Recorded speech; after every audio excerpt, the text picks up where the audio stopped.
for the final day of Turnabout Christmas 2023. Because this isn't the last time I'm doing Turnabout Christmas. Because God forbid I ruin my tradition on the third year. So, yes. But this also is officially I officially marked the last stream of this year. Because I'm taking next week. I'm going to be posting the Turnabout Christmas archives. I'm going to be posting the Twitch montage from this year. And honestly, just taking a week off and just relax. I mean, not really relaxing because I have work. I took this week, well, majority of this week, specifically for this, for Turnabout Christmas. Most people don't know that, actually, why I took now off. See, most people it probably just seemed like a random day I decided to take off, but nah. This is why. So that I could stay up as late as I want and not have to feel tired in the morning. Because I have tomorrow off. So instead of taking day 1 off, I took tomorrow off, which is the aftermath. So, but like I said, with all this too, is I still might participate in some collabs if people invite me, that is. That's a big might, though. So we'll see about that. So, but some things you can look forward to in 2024, for sure, is, of course, Turnabout Replay, Turnabout Samurai. It's going to be January 9th to January the 11th. We have, starting in the new year, I will be playing Condemned 2. I'll be rushing through that because, guys, we're 3 weeks away. It's 5 weeks until the release of the Apollo's Justice trilogy. And so I have 5 weeks. Well, actually 4, so like I said, I'm taking next week off. I have like 4 weeks to beat the game. I have 4 weeks to beat Condemned Criminal Origins, so that way I can jump straight into Apollo's Justice and make that kind of the first big event of 2020. Well, first big game of 2024, and it's gonna be the end of January. Woo! So, anyways, that's kind of what we have for January going on. That's kind of all the big stuff for now. So,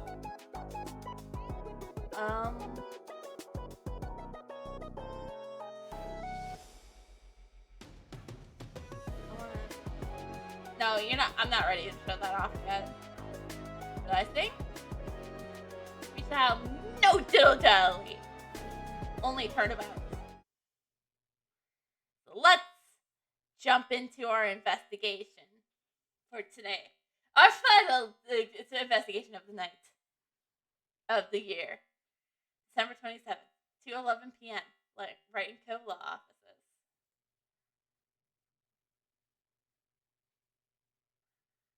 What was Mr. Edgeworth talking about? Well, he has a nightmare, a recurring dream over he murders his father because he thinks that he did murder his father, but he did not murder his father, and I have to prove that in court. Yep. A memory of a crime that I committed. A memory of murder.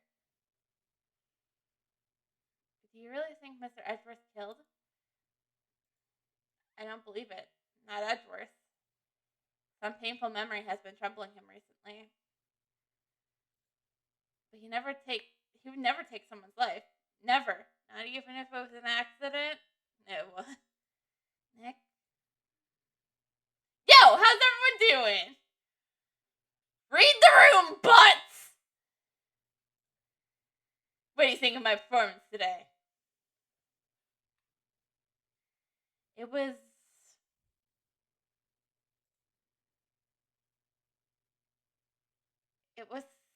something, that's for sure, Larry, but that's for damn sure. It was something. Had them swooning in their aisles, huh, Maya? Swooning? Me? Look, she won't get eyes for anyone until the next game. Yeah, I'm going off of that. I'm going with that too. Oh, yes. I do remember feeling faint. For a completely different reason, I suspect. Right on! Tell me the truth. It was like love at first sight, right? Can we headcanon that Larry's the reason Maya's a lesbian? Can we just can that be the headcanon? If not, it is the headcanon now. Right, Nick? Huh? Me? Well, maybe my heart skipped a beat or 2 or 7.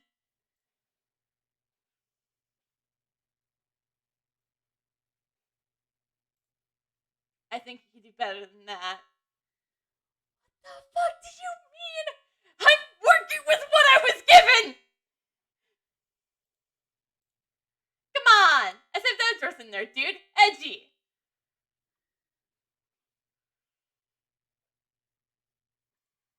You guys should be bowing before me. Yeah, bow before your hero. Right. Our hero.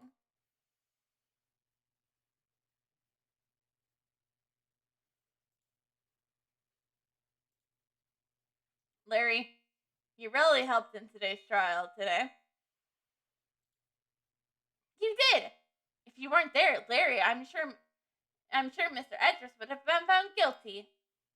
Ha ha ha ha! Ha ha ha ha ha! But seriously, Nick, that boat shop caretaker guy is pretty suspicious. No, really, Butts? I wouldn't have guessed. I think I said that during the first blister too, because it's like, no. If he had nothing to hide, why would he run? Is the thing. That's like the big mysterious. It's like, if he had nothing to hide, why did he run? But Edgy ain't off the hook yet. Yeah, that's why we're not bowing before you. Need to spoil the mood, Larry. Hey, I'm just a guy sitting in the audience, who disrupted everything. But from where I was sitting, Edgy seemed pretty edgy. It's Edgeworth. I mean, can you really know he's telling the truth about that night? It's Edgeworth. Nick, I don't know. But what I do know is I'm going to believe in you two until the end.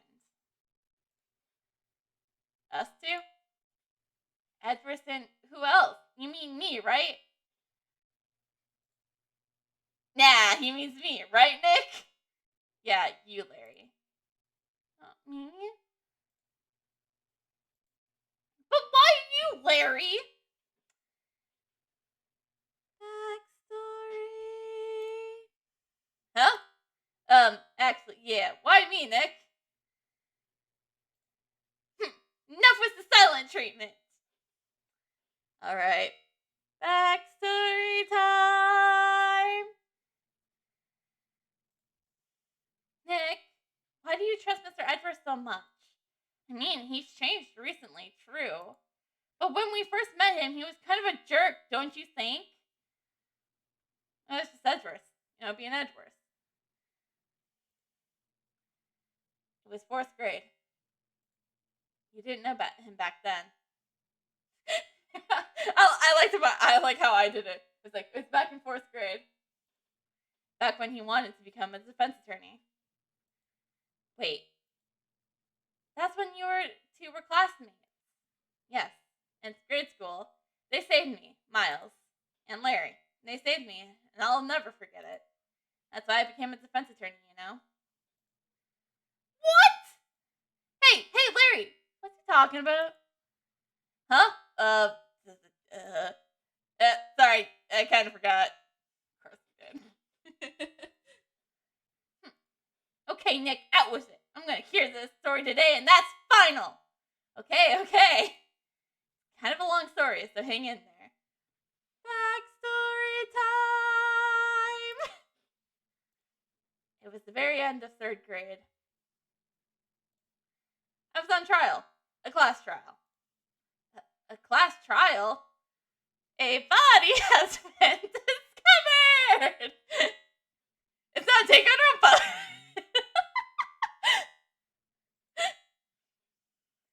Everybody knows. It's no Danganronpa. Phoenix was once accused of murder. Actually, this is true. But it wasn't when he was in 3rd grade.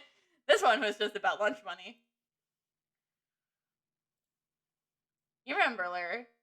Spring, end of 3rd grade? A kid in our class got his lunch money stolen. That person being Edwards. Lunch money? Our school was really small. Every month, kids would bring in envelopes with money for lunch from home. Huh. See. Anyways, this kid's envelope disappeared, with $38 still inside. Oh yeah, now that you mention it, I do remember that. I can see why you'd forget, though. You were out of school that day. Anyways, the envelope had been stolen during PE class. I was coming down with a cold, so I skipped PE that day. Right, because Phoenix Wright was wearing masks before it was cool. I was the only one not in class. So they thought you did it? Yeah. Kids in class said I'd be put on trial. Trial? The next day we had a classroom trial with me as the defendant. I didn't do it! Guilty! He did it! Guilty! It was you! Thief! Give the money back! You're such a meanie! No one play with him. Doesn't make you did it! You can hide from the truth. Tell us the truth! We're not gonna play with you anymore. Yeah, and you're not borrowing my rights. He shouldn't be allowed to in relay list or in the library committee. You give me a... robbed the bank the other day. Now, Phoenix, you shouldn't steal people's money. It's not right. In the end, even the teacher said I had done it. Go over and apologize, Phoenix. I didn't know what was happening. I was so sad I couldn't stop crying. Everyone was staring at me like I've done it. I tried to apologize. When I went to the boy whose money had been stolen was sitting, that's when it happened. He shouldn't have to apologize. The only thing that belongs in a trial is evidence.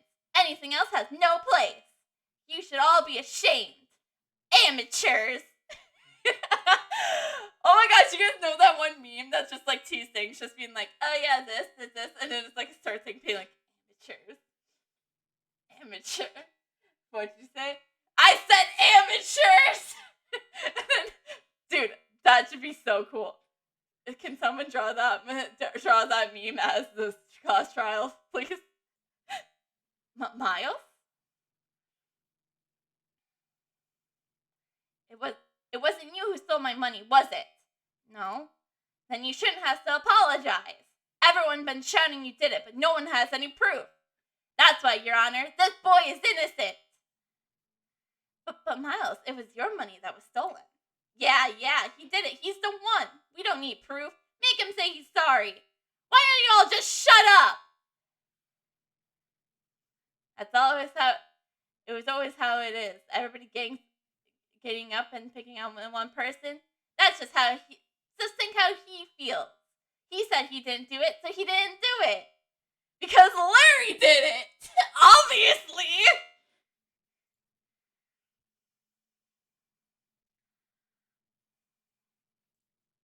Very well. I'll replace the money myself. This class trial is over. That's how it happened. After that, the 3 of us were best of friends. Wow, I had no idea. Yeah, I had no idea either. I forgot. All you did was just say, don't pick on him. That's when I learned what it meant to be alone. I'm not busting the recorder out for that, okay, by the way. Totally alone without a friend in the world. You did a good thing, Larry. But yeah, I was just lucky that I took the day off from school. So you could steal the lunch money? Come on, guys. You know I've played this before. If I've been there, they would have thought I've done it. Because when something smells, it's usually the butts. So I took it kind of personally, see? When something smells, it's usually the butts. Anyways, Edris and I had talked after that class trial. That's when I heard his father was a defense attorney. I remember his eyes would shine when he talked about his father. I'm gonna become a defense attorney, just like my father. A famous defense attorney.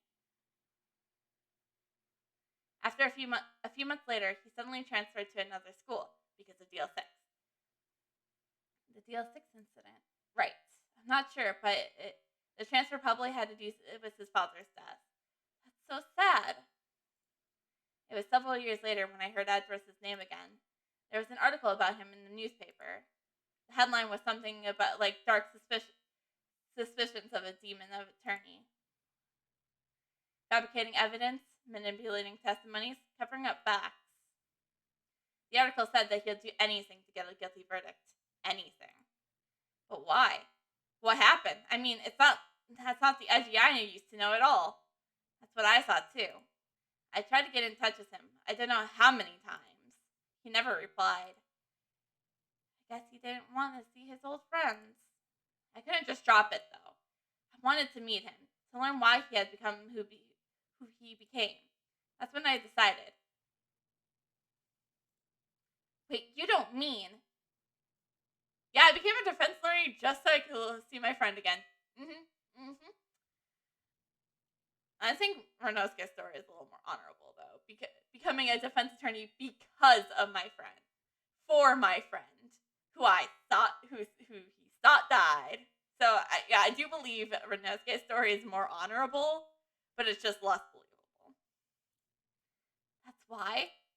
That's why you became a defense attorney? To meet Edgeworth? If I was a defense attorney, I knew he had to meet me whether he wanted to or not. In court. Edwards believed in me, and I believe in him. He's in pain, and no one's on his side. I'm the only one who knows the real Edwards. I'm the only one who can help him. Whoa, Nick. So that's why you helped me out for free. Right. For free. Yes. I helped you because I believed in you. Except I don't remember saying I'd do it for free. Aw, Nick! Nick! Nick! We have to save Mr. Edgeworth if it's the last thing we do, okay? Right. It very may will be. First, there's that rental boat shop to take care. We need to find out who or what he is. I believe I am correct when he is. Is he an Yogi? Settle for who? I guess I can clean out some of this evidence I no longer need. Okay, let's go.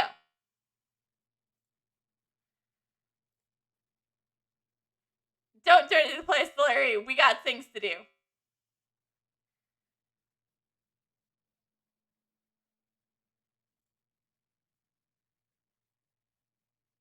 Hello, Edris. You look grim as always. Mr. Edris, I heard the story about the class trial. Class trial? What do you mean? A body has been discovered. That's what that's what I mean. Whoops, that was 2 days ago. You don't remember? No, I don't. Your lunch money was stolen. Was it? In 3rd grade? Lunch money? Oh, right. Yes. I seem to remember something like that. Nick, I think you're the only one who really remembers. Well, that's because it didn't really have a lasting impact on the other two. Well, it probably only really mattered to me anyways. Mr. Edwards, didn't you know that that trial was the reason Nick became a defense attorney? Ridiculous. I know, right? Geez, thanks. That said, it does sound like the kind of thing you'd do. You haven't changed a bit, have you, right? So simple. To a fault, even. Well, maybe, yeah. Well, maybe, yeah, but I think you changed too much, Edgeworth. Perhaps.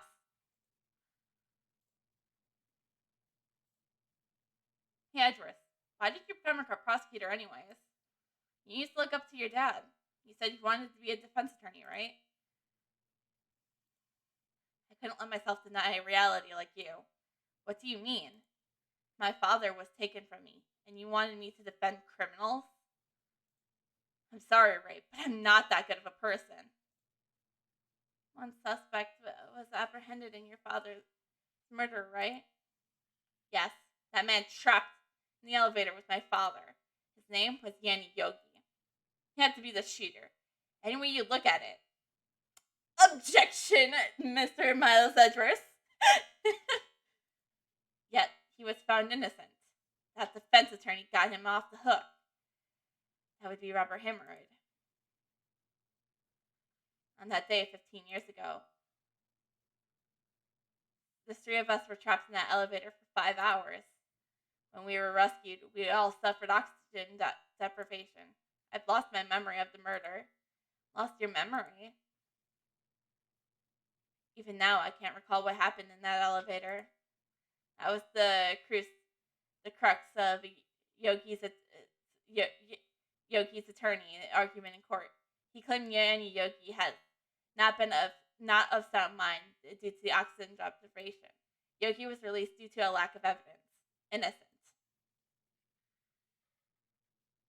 That's when I changed my mind. I started to hate defense attorneys. What's your relation with Von Karma? He's my teacher, and a man who deserves respect. I learned everything I know of courtroom techniques from him. So he's like my sister was to you, Nick. He's a perfectionist in all things. In court, in his personal life, he's obsessed with doing everything perfectly. Perfectly, huh? In all cases he has taken on, none were left unsolved, and not one suspect was declared innocent, ever. But that's, I know. It's possible some of the suspects were indeed innocent. However, it's impossible for us to accurately determine that in every case. All Von Karma does his job is to find suspects guilty perfectly in any case. It's nigh impossible to find a weakness in him. Should a weakness appear, he will do everything in his power to make it go away. Edgeworth, if what you're saying is true, you're headed for a guilty sentence tomorrow. He's right! No. There's no time to praise the enemy, Mr. Edgeworth. It's a strange situation which I find myself in. I'll admit. No kidding. Let's talk about the evidence. We got lots. Nick! No! That's a photo of his father. Don't show him that. You're right. Now probably isn't a good time to drug up those memories. What is it? Nothing. It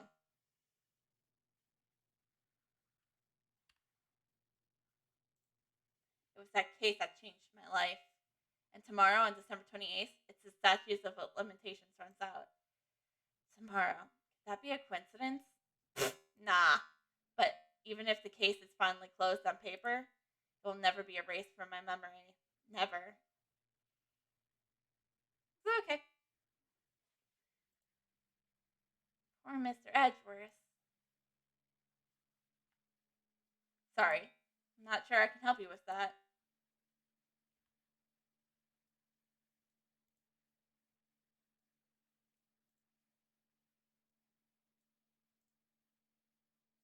Alright. I think that's everything we can get from Edgeworth. To Grid Lake. Logically, it would make most sense to go to the criminal affairs department because we were there, but... Hey, pal, long time no see. We saw each other like an hour ago.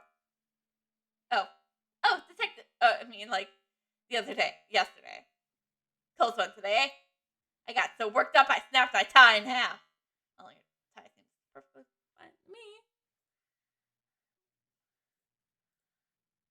Uh, sorry about that? No problem, pal. Thanks to you, we now know who really did it. You mean the boat shop caretaker? Look, I'll make you a promise. I'll have that scoundrel in my custody by trial time tomorrow. Come what may. It's my duty to you as a police officer. Now I'm off to catch me a criminal.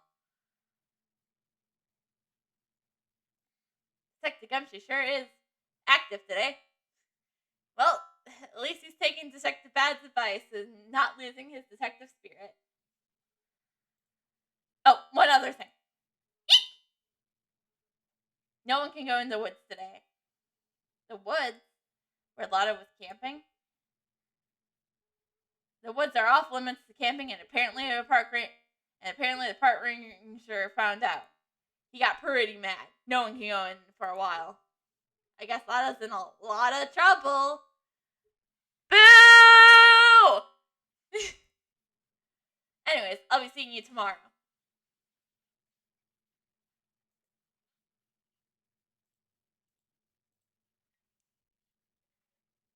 December 27th, Crude Lake, Public Beach. Huh? The steel eyesore is missing. Eyesore? Looks like the hot dog stand is closed too. I guess Larry is too busy worrying about Mr. Edgeworth to show up to work.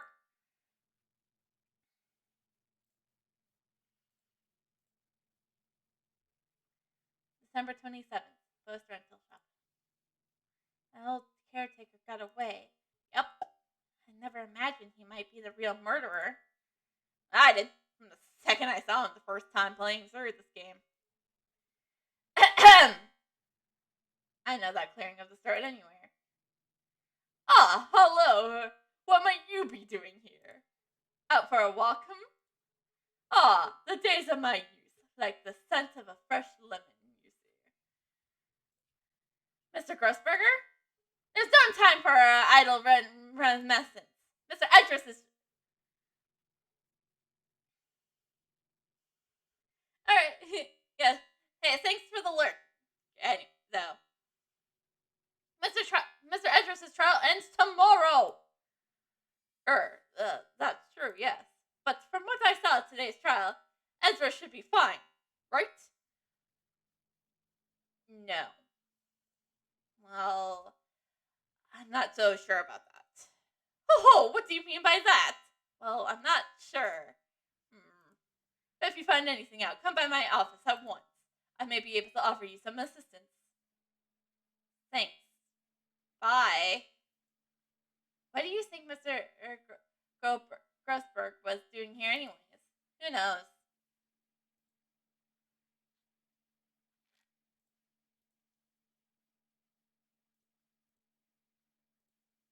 Nobody's home. Hello, squawk! Hey, it's Polly! I wonder where your owner's gone, Polly. Hello, squawk!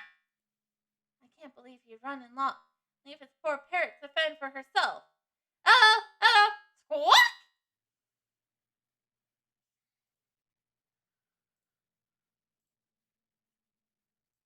There's only one thing I need to do in here.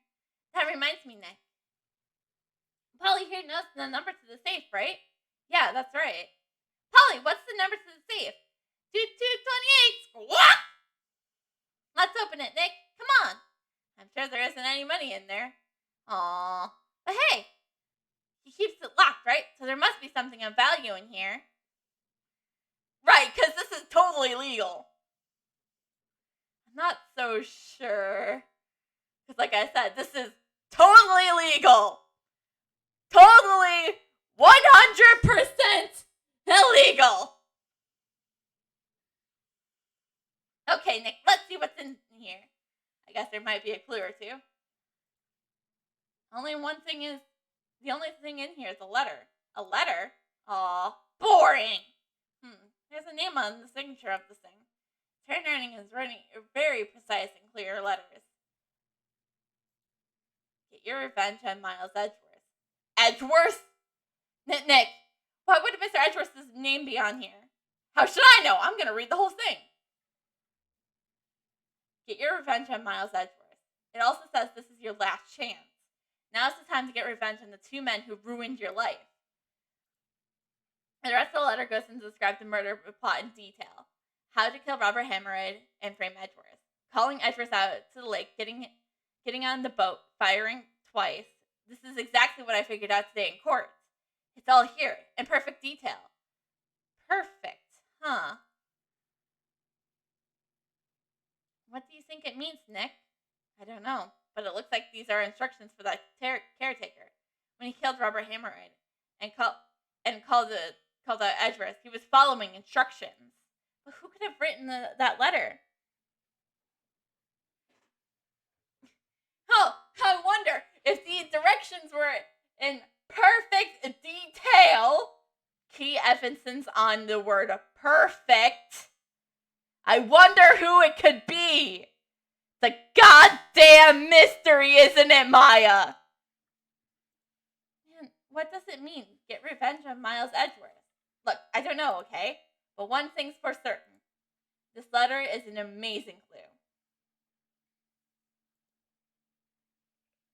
Okay, that's all I came in here for.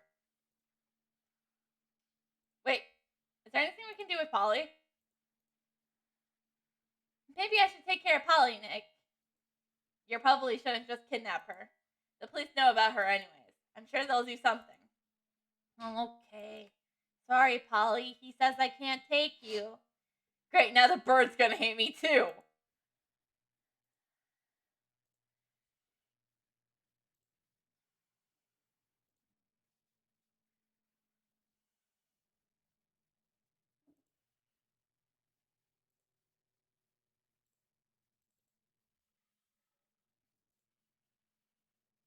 Let's go to the criminal affairs department.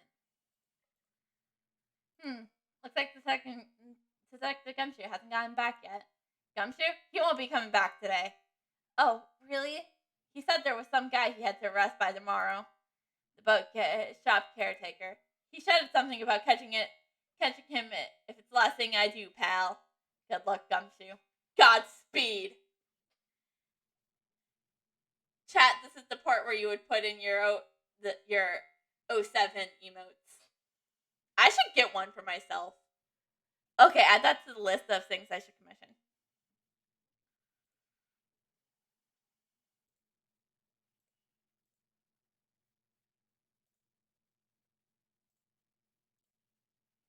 Yeah, I was about to say, it's like, I know I can get to Grossberger's office from here. He's out. Again. When does he work anyways? Now, don't be harsh. Guess we'll have to come back later. And there is something we missed. One day left, Nick. Yeah, I know. Well, no time to wait. Let's get going. What do you think we should do now, Maya? Well, you know best, Nick. Just do what you do, and that should work. Well, any good ideas? This is all tied to the DL6 incident. We better find out as much as we can about that murder before tomorrow. Something happened back that has a hold on Edgeworth and won't let go. Wait, I think I remember what I need to do. We got more evidence we have to show Edgeworth. Edgeworth, see this letter? This came out of the safe in the shack where the boat rental caretaker lives. I see. Yeah, of course. Like, I knew the letter was from as somebody who's played this before, I knew the letter comes from Von Karma, so of course Edgeworth would know who it came from. Revenge on me? Who is that old guy anyways? I don't know. Could he be an innocent defendant you got declared guilty or something? Nice, right? But I don't remember that old man. Not at all. So he was following this letter then? Which means that there's someone else behind it. Now is the time to get the revenge on the two men who ruined your life. Two men, meaning myself and Robert Hammerhead. It also says this is your last chance. Last chance? Wait, maybe. Maybe he's talking about the statute of limitation on the DL6 incident. Wait. Wait, that old man. What is it? Do you know who he is? Yogi. Could he be Yogi? Yogi? The suspect in the DL6 incident. The one who was found innocent. Yanni Yogi was the court bailiff at... Oh, so this is why I thought he was a bailiff. So is he a clerk or a bailiff? Another mystery to be opened. Was Yogi a bailiff or a clerk at the court at the time? We just happened to be in the elevator together 15 years ago.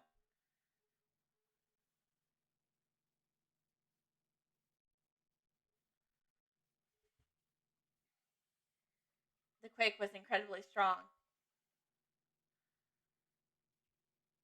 Before I knew it, everything was dark. We were there for so long, it felt like forever. As air thinned and the darkness closed in on us in that little box, we became unsettled. Help! I can't breathe! Quiet, I said quiet. You're not making this easier. I want to get out. Help! Get us out! Don't shout, you'll just use up more oxygen.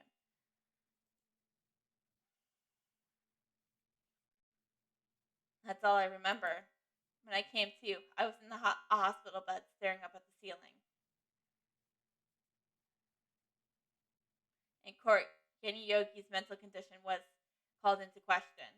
They claimed that the oxygen deprivation and stress has caused temporary insanity. In the end, the claim passed in the court and Yogi was found innocent.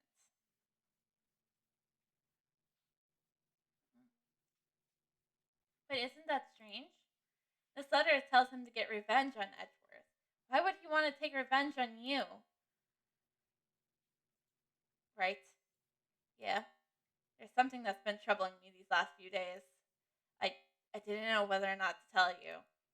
You mean the nightmare? It's a nightmare I had. A memory of a crime I committed. A crime you committed? A memory of a murder. I think the time has come to tell all. For the last 15 years, I had the same dream almost every night. I wake up in a fearful sweat every time. What kind of dream? It's a dream about my father's killing, in the dark. Help! I can't breathe! Quiet! I said quiet! You're not making this any easier. I want to get out. Help! Get us out! Don't shout. You'll just use up more oxygen. I can't breathe. You're using up my air. What? Stop breathing my air. I'll stop you. Ah! What are you? Stop breathing my air! No, father! He's attacking father! Then I see the pistol lying by my feet. I don't know if it was evidence from that day in court or the bailiffs. In a daze, I pick up the pistol. Get away! Get away from my father! Bang! Ugh!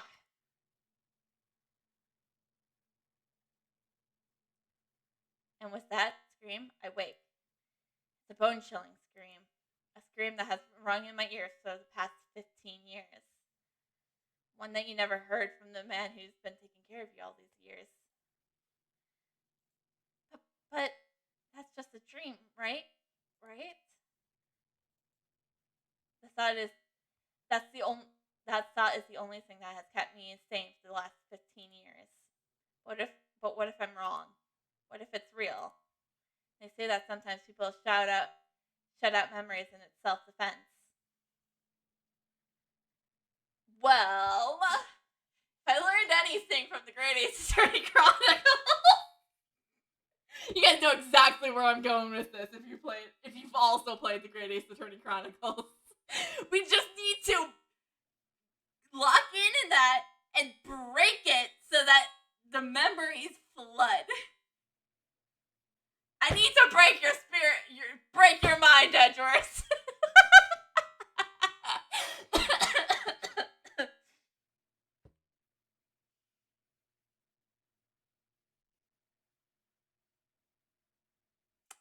Yeah, I didn't know where I was going with this.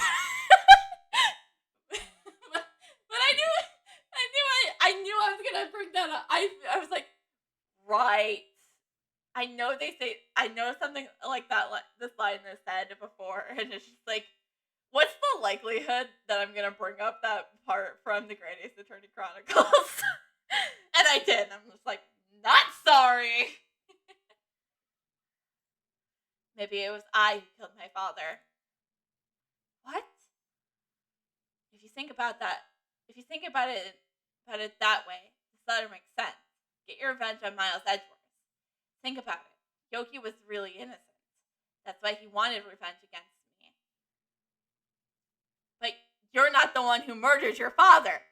Yogi didn't either. Wait, Edgeworth, you mean it was me? I was the true criminal of DL6. I shot my father. This is bad.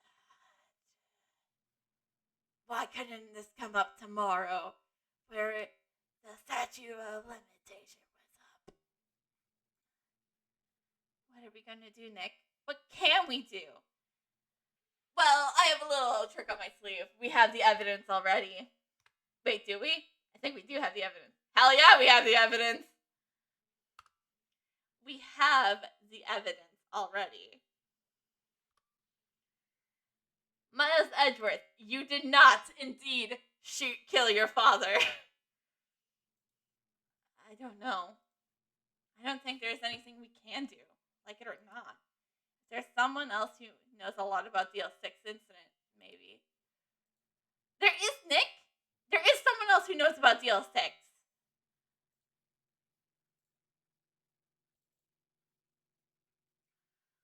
And ironically, he gets back to his office.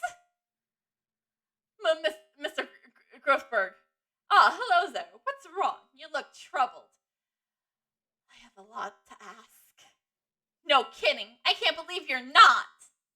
My. Just calm down and tell me what happened. It's Mr. Edgeworth. He...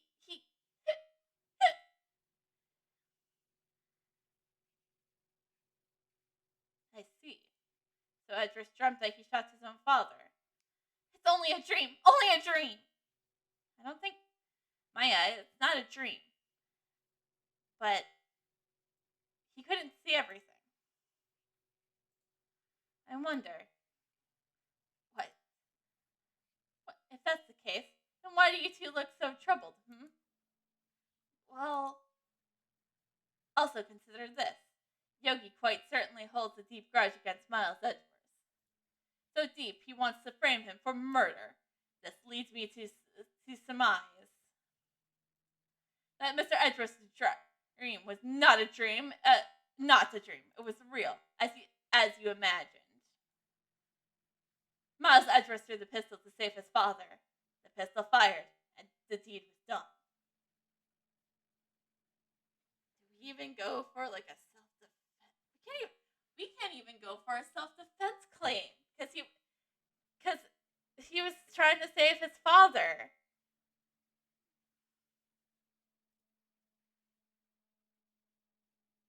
No, I don't believe it. Yogi was suspected of murder. His career as a bailiff was irreparably wrecked. Thus, he sought revenge on Miles Edgeworth. This was his last chance, of course, with the statute of limitations so close.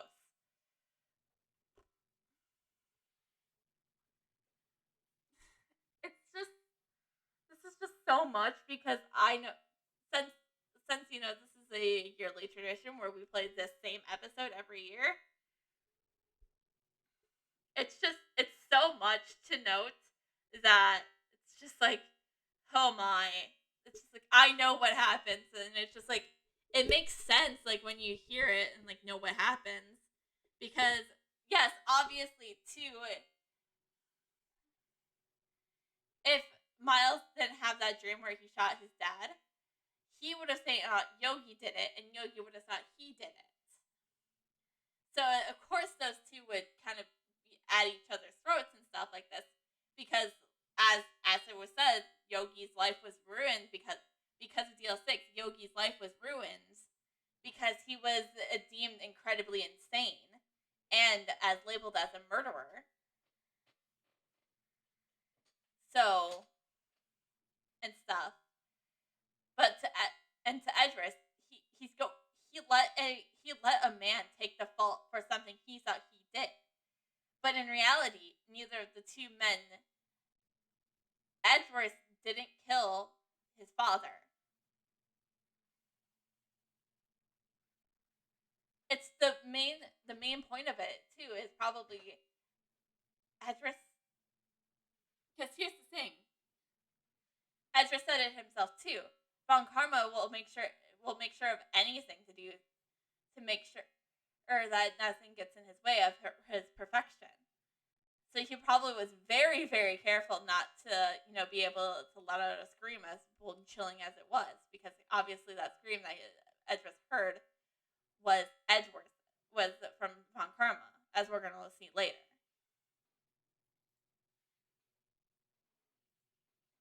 What do you know about Edris's father? He was a defense attorney without peer. It sounds trite, but it's true. Is this where Godot gets his nickname for Phoenix?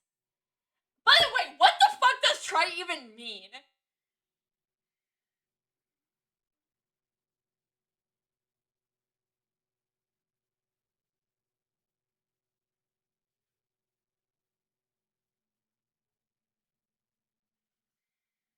Overused and consistently of little importance, lacking originality and freshness.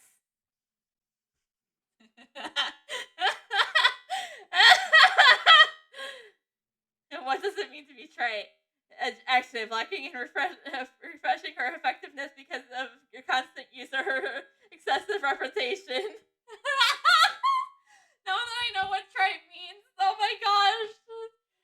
Trials and Tribulations just became that much more funny to me. Because like I said, that's always until the very, very end of the game. That's always what trite is always what Godot calls Phoenix. Until the very end when he does say right, which was a very moment of I think I cried. Well, he may have one peer now that I think about it. Your mentor, Mia Fey. My sister? Gregory Edris was very disapproving of Mr. Von Karma's techniques. That's no surprise. Von Karma is an extreme man. Forged testimonies and evidence are nothing to him. The result, he has a perfect win record in court. To beat him, Gregory Edris tried to call attention to his methods. And he lost. And died in despair, as it were. I see. When Gregory Edgeworth was killed, the police department called on a spirit medium. That was your mother, Misty Fey.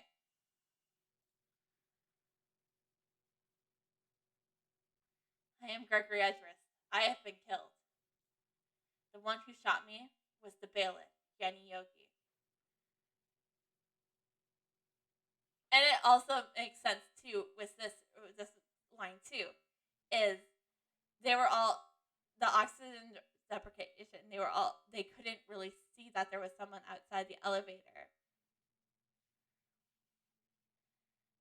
So of course, Edris wouldn't say. Gregory wouldn't say shit to condemn his son. What kind of father would do such a thing?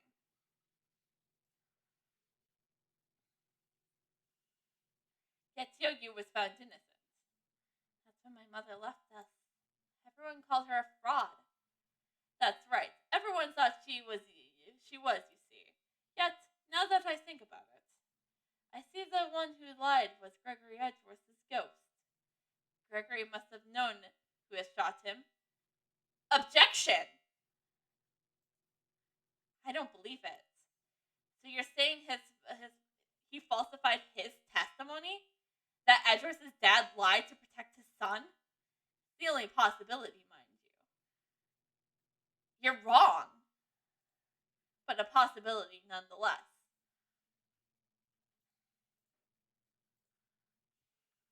I don't think I've ever shown you my defense attorney badge. Quite sorry. I have nothing to say concerning that. I don't think I've shown Groberg any evidence. In any case, it's good that the one shooting isn't Miles. You bet it's good. I can't believe the fiendish plan went into this murder, and we almost fell right into his trap. What a creep. Ah, she was a beautiful woman. I'm truly sorry about what I did. Huh? Sorry about what? I think I'll stay out of this one. I don't think I've ever done that. What could have it been? Actually, I'll leave that one to your imagination, chat.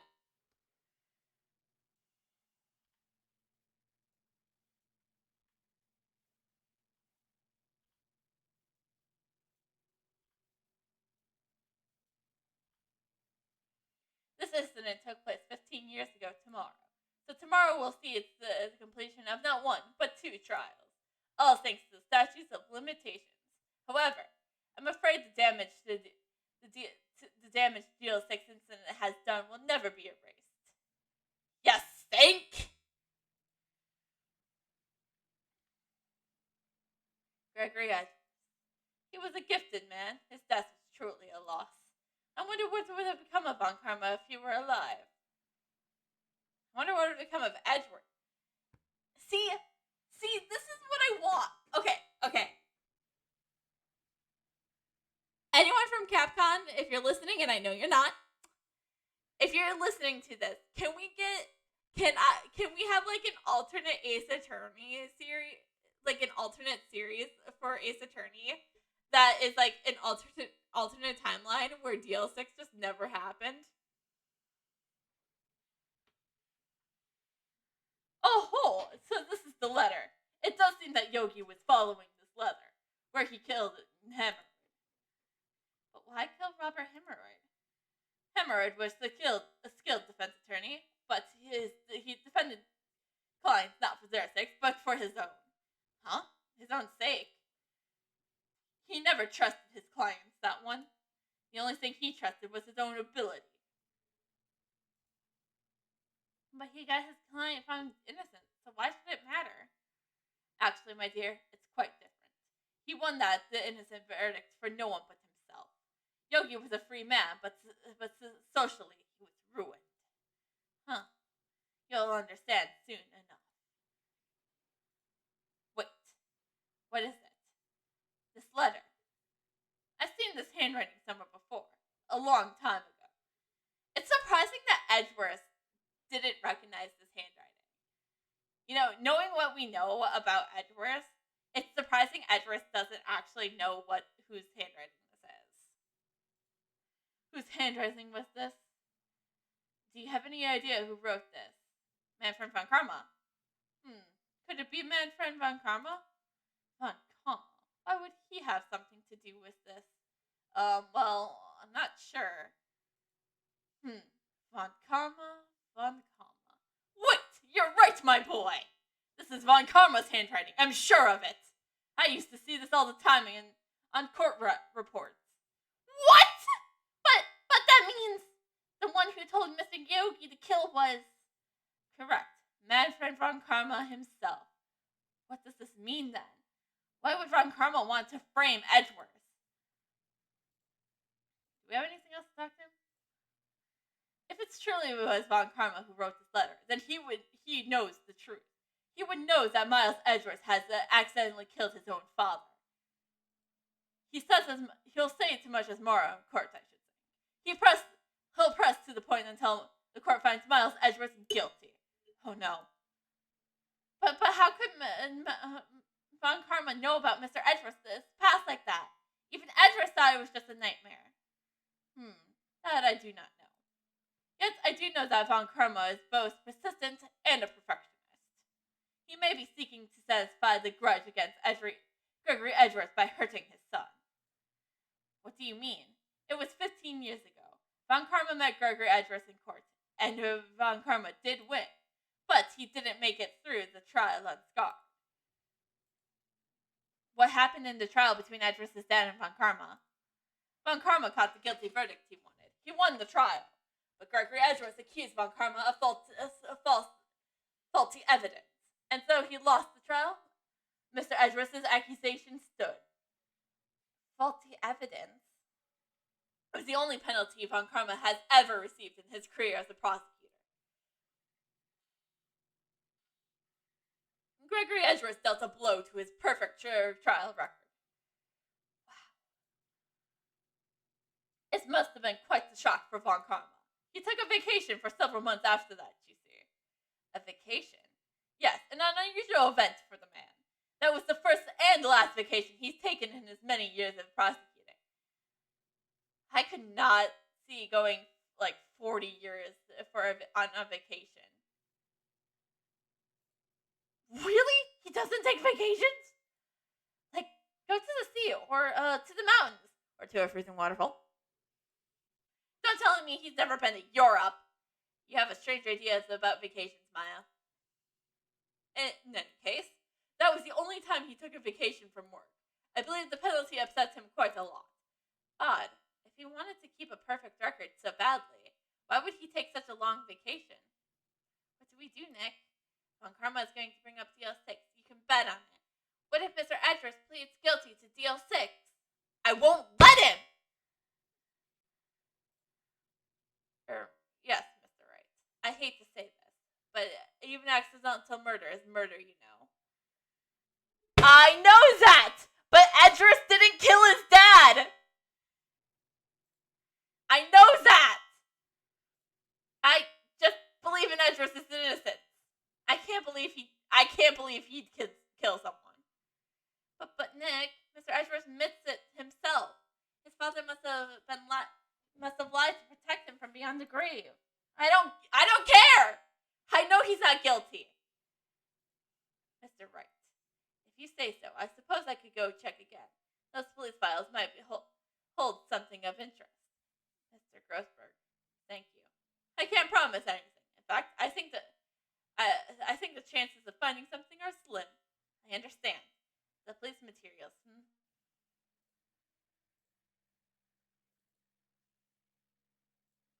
Hey, Edris, I just came over here so I could go to the Criminal Affairs Department. December 27th, Police Department, Criminal Affairs. There's hardly anyone here. Everyone must be out looking for the old guy, Yogi. Ah, it's you. Don't think Gumshoe will be coming back today. He's staying out late to look for someone. Sounds like Detective Gumshoe is pounding the pavement for real. We're wondering if we could check out the record rooms again. Well, no, I can't have anyone just wandering around in there. But I guess Mr. Von Karma is in there now anyways. You can go as long as he's there. Von Karma?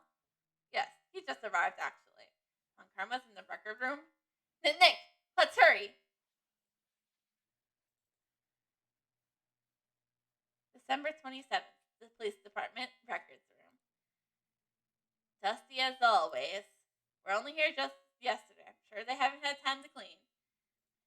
What's wrong, Nick? Nothing. I was just noticing he isn't here. Von Karma?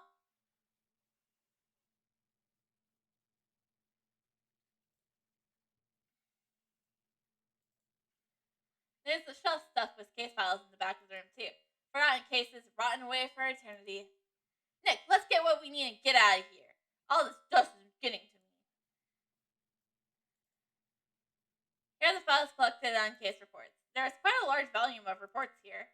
Wow, these are all case reports? Yeah, it's like a graveyard of police cases. I guess my sister's case report is in here too. Quietly gathering dust. Huh, one of the drawers here is opened. Someone must have been looking in it recently. The label says unsolved cases evidence. Unsolved cases. Dick, the file for Deal 6 is completely empty. What? What are you doing here?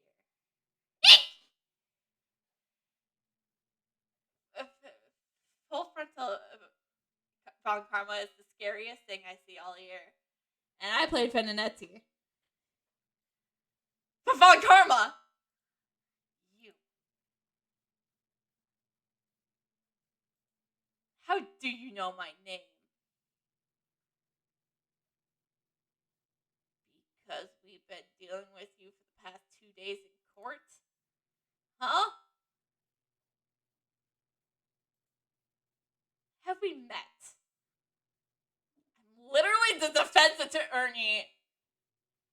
I'm literally the defense attorney going against you right now in court. And that's my assistant! How dare you not know who we are? What are you saying? We see each other every day, don't we? We're Miles Edgeworth's defense team. Defense team. I beg your pardon. You see, I rarely remember defense attorneys. They're like bugs to me. Needless things to be crushed. I can see how this guy was Edgeworth's mentor. Like I said, this is the scariest thing we see all year. And I played Finn and Nettie. It's tradition. Fool. You think a prosecutor would give you a defense attorney information? Bah. Creep.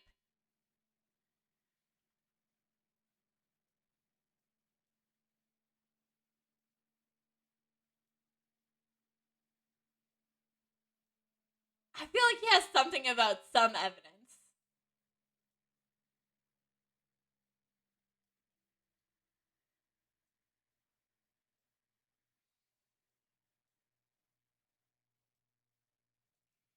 Yeah.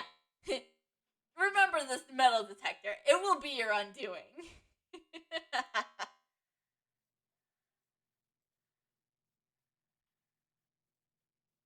Oh. I don't think he has anything to say about anything. I thought he would. Mr. Von... Oh, right! Mr. Von Karma, have a look at this. This was you, wasn't it? You instructed Yanni Yogi to commit murder. Oh no, I better run. Yanni Yogi. How many years has it been since I heard him called? I heard him called by that name. He's a fool. I told him to burn it after he read it. So you admit it! You wrote Mr. Yogi this letter. Yes, my dear defense attorney. Now, I'm the defense attorney. She's just an assistant. Thank you for taking the trouble to bring it to me. You saved me from a lot of needless hassle. Well, what? Nick, what's that thing? I forgot to... That's not good for self-defense, usually. Indeed. 100,000 volts will course through your body like a dog touching an electric fence. 600... Oh, don't worry. People don't die from it, usually. Now give me the letter. No! No! Whoa, what are you? Nick! Run! Ah! Maya! Out of my way. Wah!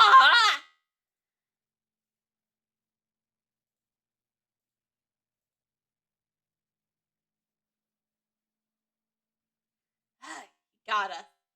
The letter. Gone, of course. And he took the DL6 evidence. All of it. Back to having no clues. Wait. Maya just first. Maya! Is she okay? Maya!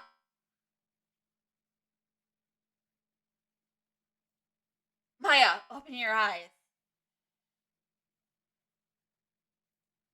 Maya! The letter. Did he take it?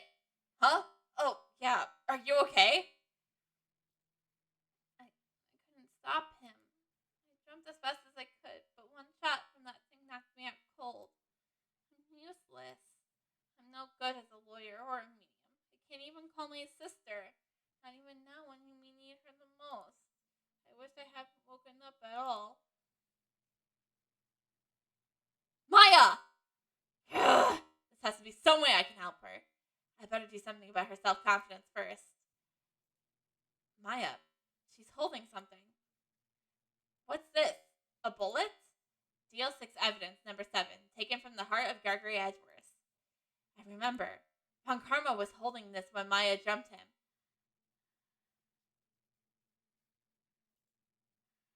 I'll prove it to you, Maya. You're most definitely not useless. I'll prove it to you in court tomorrow.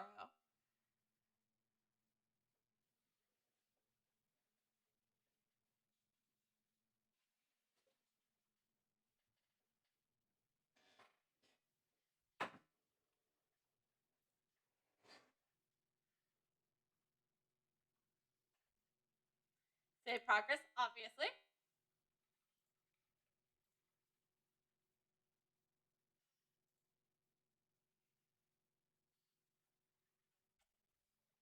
December 28th, 9:51 a.m. District Court, Defendant Lobby, number 2. This is it. Judgment Day. Today, things are going to be settled at last. A lot of things. Rah! What's the big idea? Sorry, Nick. I only touched your shoulder. I guess the shock hasn't worn off with my run-in with the stun gun yesterday.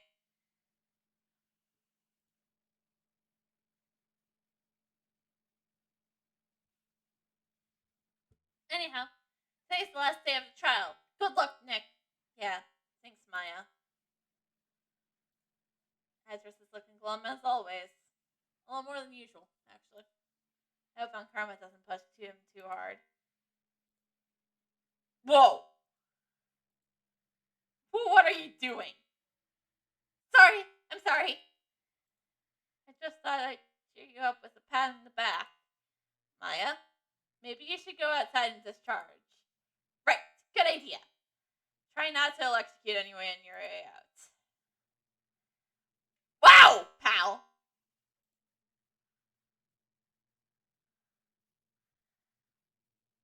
What's gotten into that girl? Detective Gumshoe. Morning, Mr. Edgeworth. Good morning. How did it go, Detective? Have no fear. As promised, I captured our runaway caretaker. I just brought him in. Took all night, pal. Thanks, Detective Gumshoe. You must be tired. Actually, after all that shock I got on the way in, I feel pretty good. Yogi said he forgot his own name. But that has to be a lie. Something. It was the letter. The letter is what broke him. I think that's what it is. Because, again, bringing this back to the Great Ace Attorney Chronicles in that moment from the... I think this was in Twisted Karma and his final bow? Because I believe that was, like the last thing Cosmo was like, yep, this is what we're doing. Yep, yep, Renesca, you're helping with me with this. I'm like, all right, we're helping you to break up a guy's mind. And I was like, me as the character was like, yep, anything you say, Cosmo. Because, I love Cosmo to death. Why would he want revenge on Edgeworth if he couldn't remember his past?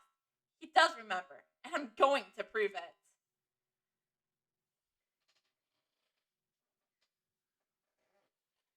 District 28, 10 a.m. District Courtroom number 3.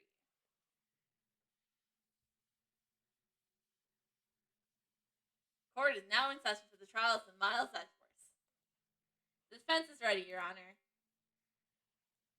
The prosecution is ready.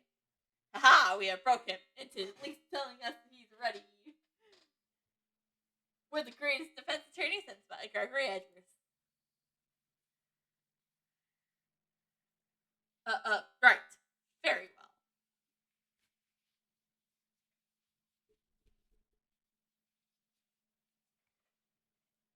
We have reached the final day in our proceedings in this trial.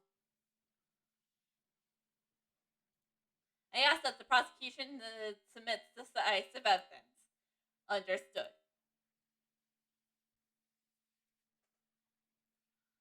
Come on, don't be awed into silence by every little thing he says. Very well, Mr. Von Karma, your opening statement. Right. Thanks to Detective Gumshoe's effort, the boat rental shop caretaker has been arrested. In yesterday's trial, the defense asserted that the caretaker was the murderer. However, the caretaker has yet to confirm this. I would like to ask the defense to cross-examine him as much as necessary. Very well. Please bring the witness into the courtroom.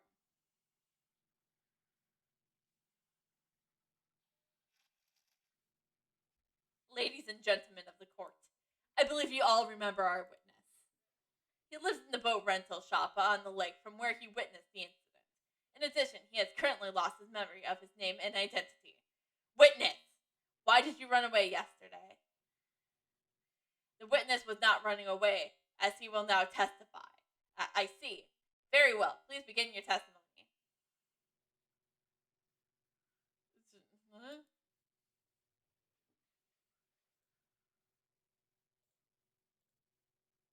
I'm really sorry about just leaving yesterday like I did, but I wasn't running away or nothing. I went to buy some food for Polly, see? I figured I got nothing to do with this incident anyhow. I need to be one of those murder things, right? And I don't got one. But my testimony yesterday stands as is. Very well. Let's begin the cross-examination, shall we? He has to know his name. Yanni Yogi. You're Yanni Yogi, and I'm going to prove it.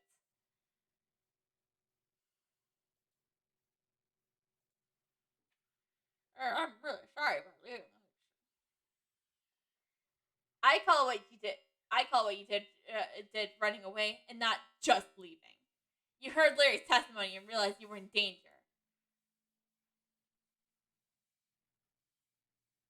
Now, Mr. Wright, there's no need to rush to conclusions. As I said, the witness was not running away. Listen to the testimony. He sure seems relaxed. In fact, they both do, Von Karma and Yanni Yogi. But I wasn't running away or nothing. Then why did you leave? He just was about to say why. Is it so hard for you to just quietly listen when someone's talking? If I sat quietly, Edgeworth would be guilty in 3 minutes. I went to go to buy some food for Polly, see? Food? Well, Polly is a bit of a gourmand, you see. She only eats these high-quality bird pellets from France. They only have them in the big pot shop downtown. But you weren't arrested until this morning. Why didn't you go back to the caretaker's shack? Well, I kind of got lost, you see. The witness has trouble remembering things sometimes. When the police apprehended him, he was on the way back to the shack. Yeah, right. Nice try, Von Karma. No one's gonna believe that. I see. So he was lost. Please, Your Honor, come to your senses! But this is why we love Your Honor. I figured I had nothing to do with this incident anyhow. You lost much of your memory, is that correct? Yep. Seems like it. Then how could you know you didn't have anything to do with this incident? Or maybe you're lying about not having your memory, You know exactly who you are. The witness has testified clearly that he has no memory of who he is. If anyone claims you're lying, then show the court proof. You took the proof. How am I supposed to prove what's going on to that old cougar's head? That's impossible. Because Van Karma took the evidence I could prove it with. I'm glad you come to your senses, Mr. Wright. Very well, witness. Please continue. I ain't one of those remoter things, and I don't got one. How can you say that you had no motive? I say you do. You had a grudge against Edgeworth and the victim, Mara Abrahamroyd. That's why you took revenge on them, right? Please don't make me repeat myself, Mr. Wright. This witness has no memory of anything beyond several years ago. He can't hold a grudge. It's impossible. What if that grudge was formed like several years ago? I have to prove he's lying about this memory. Otherwise, it's going to be the same thing over and over until the trial ends. Might I say something, Mr. Wright? Yes, Your Honor? You've been saying the same thing now over and over again. You've been calling the witness's memory of past or lack of there into question. Do we have any evidence that he has lost his memory? But does this really have anything to do with the current case? Of course, Your Honor. The witness says he has nothing to do with the case and no motive. Both of these statements are lies. I don't have the evidence to prove it, though. Order. Mr. Wright, there's a serious problem with your claim. Or are you saying you know who this witness is? Of course, Your Honor. Ho, now this is interesting. I would like to know myself. So who is he? Don't play dumb, Von Karma. Mr. Wright, please tell us this witness's name. Yanni Yogi. His name is Yanni Yogi, a former court bailiff. Yogi. That name seems familiar. Oh, Yanni Yogi from the DL6 incident. I figures the judge would have heard of it. It was such a famous case. But what does this mean? Your Honor, if this man is Mr. Yogi, then he has a clear motive.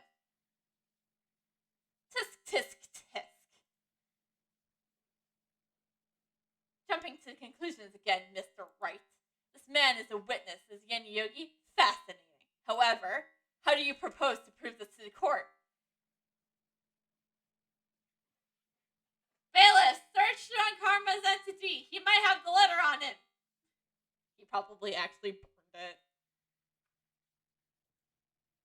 This is a court of law, as you may recall. You need proof. And allow me to repeat one more. The witness has lost his memory. This is it. I have to do this now. If I can't prove Yogi's right, he's Yogi right here, right now, then I got nowhere else to go. Nick, how are you going to prove it? How can you prove that he's Yanni Yogi? It's okay. It's actually quite simple. Your Honor, please take this man's fingerprints. Then we'll compare them to the fingerprints on the file for Yanni Yogi's 15 years ago. I see. That makes sense. Tisk, tisk, tisk. Huh?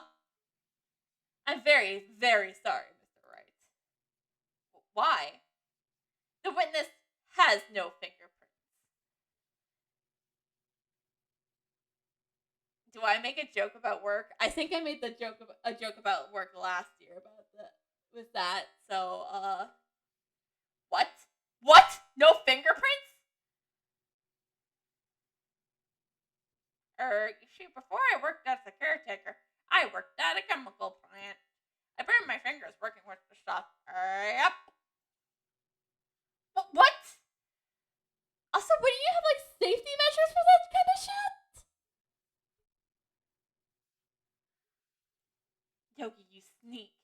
You burned your fingerprints to hide your past. Well, if the witness has no fingerprints, I guess we will not be able to prove his identity. No. Tisk, tisk, tisk.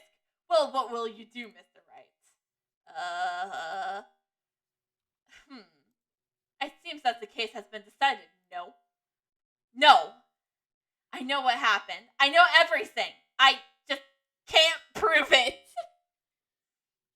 But no, I can't let this end like this. I can't lose. There has to be another way. There is no one who could testify about who this witness is. No one. Nick, what are we going to do? I didn't even consider that he might have erased his fingerprints. What do I do? Tisk, tisk, tisk. Well, Mr. Wright, perhaps you'd like to cross-examine his parrot for a little comic relief. Yeah, very funny. You're a sore winner, Von Karma. Wait a second. Cross-examine his parrot? What is it, Nick? We're gonna cross-examine the parrot! Don't forget, DL6! No, you're not going to! Your Honor, the defense would like to take Mr. Von Karma up on his proposal. Take Mr. Von Karma up on my proposal? Exactly, Your Honor. I would like to cross-examine the witness's pet parrot.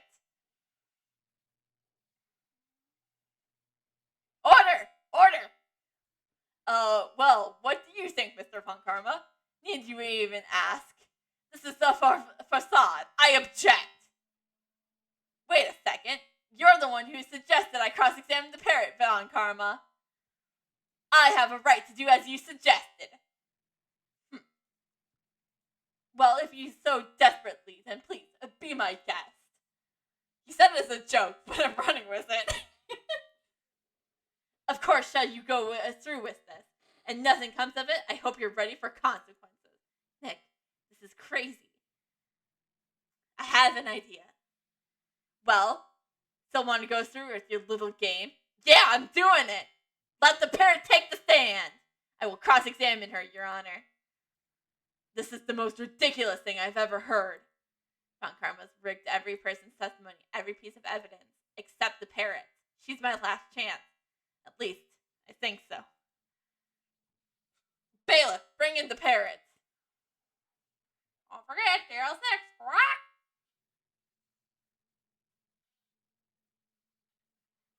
That's quite a bird. I also would like to say, I headcanon that the judge starts taking care of Polly after the case. After this case. Please tell us your name. Name! The witness is ignoring me. It must hurt to be ignored by a bird. And people wonder why I want a bird. Very well, witness. Who is your owner? Please, testify for us.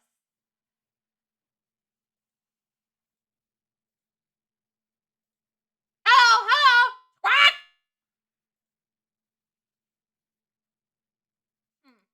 Certainly the most concise testimony we had so far. Very well, begin your cross-examination. Right. What are you gonna do, Nick? I don't know. What are we gonna do, Maya?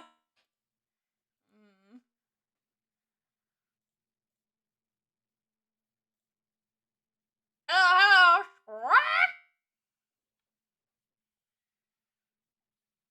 witness, you can't just say hello and expect us to get anywhere. I want you to testify. Maya, you talk to her. Right. What do I say? Have we forgotten something? As I recall, 2 days ago. Polly, have we forgotten something? Squawk! Don't forget, DL6, squawk! If I could get Polly to say that here, that will prove that the caretaker had something to do with DL6. Polly, have we forgotten something? Hello? What? That's not what you're supposed to say. Forgot something. We forgot something. Hello? What? Uh-oh, it's not working, Nick. She won't say it. That's ridiculous. Why won't you say it? Tisk. Something the matter, Mr. Wright. Wait. Don't tell me Von Karma expected this. He couldn't have retrained the parrot, could he? Did he train her not to respond when we asked if we've forgotten anything?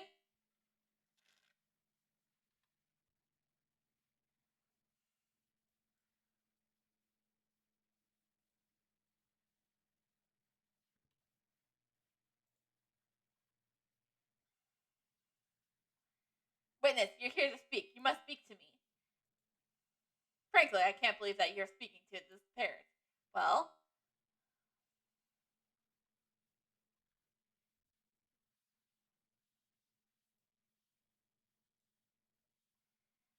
What is your name? Maybe I should get her to say her name. Polly, what is your name? Polly! What? Mr. Wright, I think we have established that this parrot's name is Polly. Does this have anything to do with her owner's identity? Of course. Yes, it does. Ha! Fascinating. You claim that the parrot's name will prove her owner's identity. Then show us this proof. Nick, don't you think you're taking the bluffing a little too far? Listen, we're not here to answer questions of who the caretaker is. We're here to prove that he's Yanni Yogi.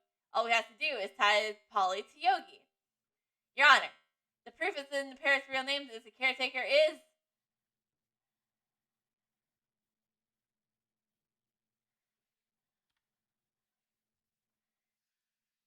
Well, that's quite a large file you have there. Which page of proof is this on then? Show us or stop wasting our time. Very well. Mr. Wright, please show us the page. In this file of information connected to the parrot's name. So, it's on the suspect data page. This page has all the information about Yanni Yogi. Right after he was arrested, his fiancée committed suicide, see? Indeed it does say that, yes. What if his fiancée's name? Polly Jenkins. Polly! Exactly, Your Honor. He wanted to remember the name of his fiancée who had committed suicide. That's why he named his parrot after her. I see. I guess that's possible. Bah! A mere coincidence is all. My granddaughter has a she calls Phoenix. Well, Mr. Wright, does that make you my granddaughter's fiancé? Oh, it was a granddaughter, not grandson. Oh, that's why when I was thinking next year was like, is this by chance Francesca? But it's like, no. It's he's her dad. That means there must be another Von Karma out there somewhere with a grandchild, with a child. Because obviously it's not Edward or Francesca who has the child. Francesca's fucking 7 at this point in time. Francesca's 17 and in Germany, and Edward is Edward. She's only 7 years old. Indeed. Alone, it's a little weak for evidence in a murder trial. We would need some other correlating evidence. Where am I going to find that? Nick, we're getting closer. One more.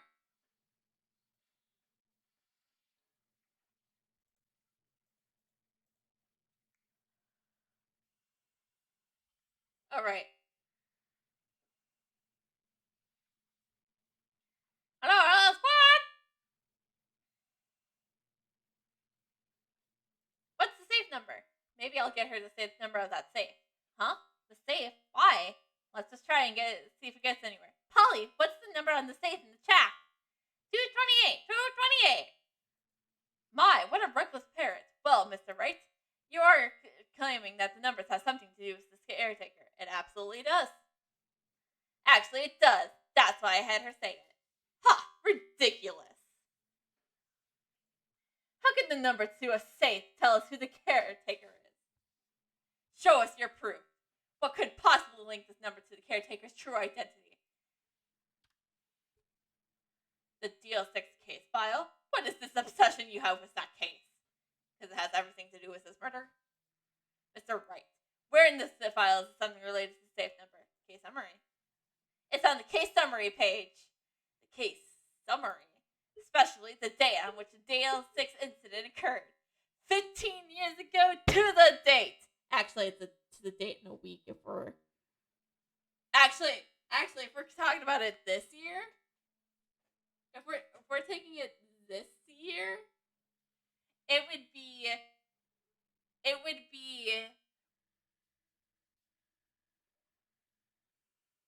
21 years ago as of next week.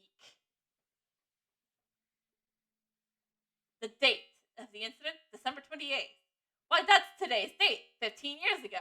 And the numbers on that safe is 2228. Ah! He used that date of the DL6 incident as the number for his safe, Your Honor. That's how important that date was to him. I see. It certainly is an interesting coincidence. People often do set their secret numbers to dates. Bah! That's not tangible proof. I set my ATM card number to 001 because I am number 1. All right, you guys, we have on Karma's ATM card information. We now get to go steal his personal information.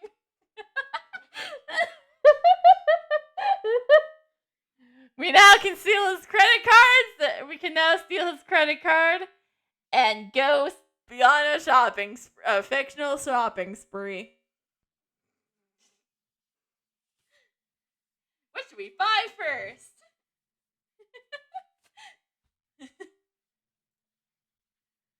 This has nothing to do with it. This has nothing to do with the date. Nothing. That's enough. I think we have reached a conclusion here. This is a mere coincidence, that's all. Sure, that is a possibility. However, the two coincidences at the same time seem more like a pattern to me. What are you saying? Summon the caretaker of the boat shop immediately.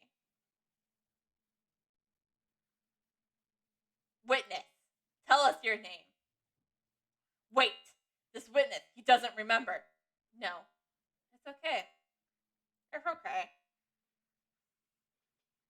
I have accomplished what I wanted to do. Done. Nick, he looks totally different. This is the real Yogi, I think. Finally. He's been acting people to act his true identity. Acting for 15 years. Well, let me ask you again. Please state your name for the court. My name is Yanni Yogi. 15 years ago, I served as a bailiff in this very court. Order! Order! Yanni Yogi. So it was you who killed the Robert Hemorrhoid and tried to frame Miles Edgeworth for his death? Yes, it was me. I did it. They put me on the witness stand 15 years ago. Robert Hemorrhoid. He said I was mentally unsound. He told me it would make me innocent, get me off the hook. So I pretended to have brain damage. I was innocent, really, but he didn't believe me. We won the trial, but I lost everything. I lost my job, my fiancé, my social standing. Then this year, 15 years later, a package arrived. It was a letter and a pistol. The plan was written out in careful detail. It was a plan for me to take revenge on the people who ruined my life. I didn't care who had sent it. I thought this was my chance. After 15 years, this was it. Finally, a chance to have my revenge on Robert Hemorrhoid and Miles Edgeworth. I have no regrets. Wait a moment. Revenge against Miles Edgeworth? What do you mean? I'm not at liberty to speak on that matter. Why didn't you ask Mr. Edgeworth yourself? Anyways, I admit it. I was the one who killed Robert Hemorrhoid.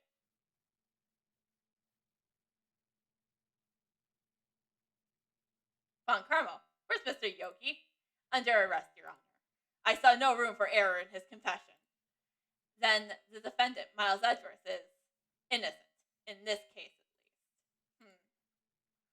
Very well. Will the defendant please take the stand? There's a few mysteries left unsolved. Still, you're clear of suspicion of this particular case. So I would like to pass judgment on the murder of Robert Hemorrhoid. Any objections? I don't believe it. Why isn't Von Karma saying anything? Very well. This court finds the defendant, Miles Edgeworth.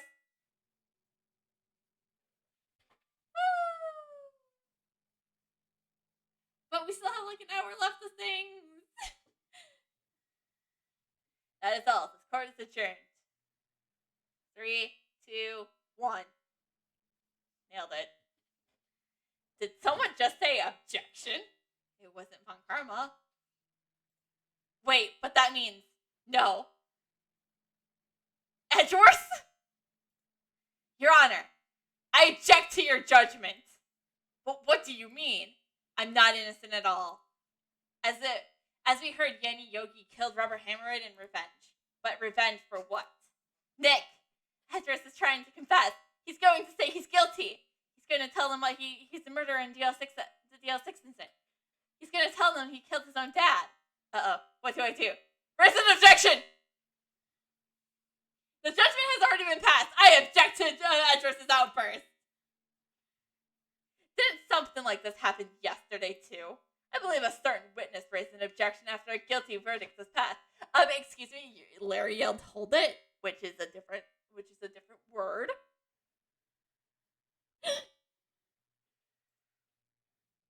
That would be Larry. We must hear this news statement. We must hear Miles Edgeworth. He's right.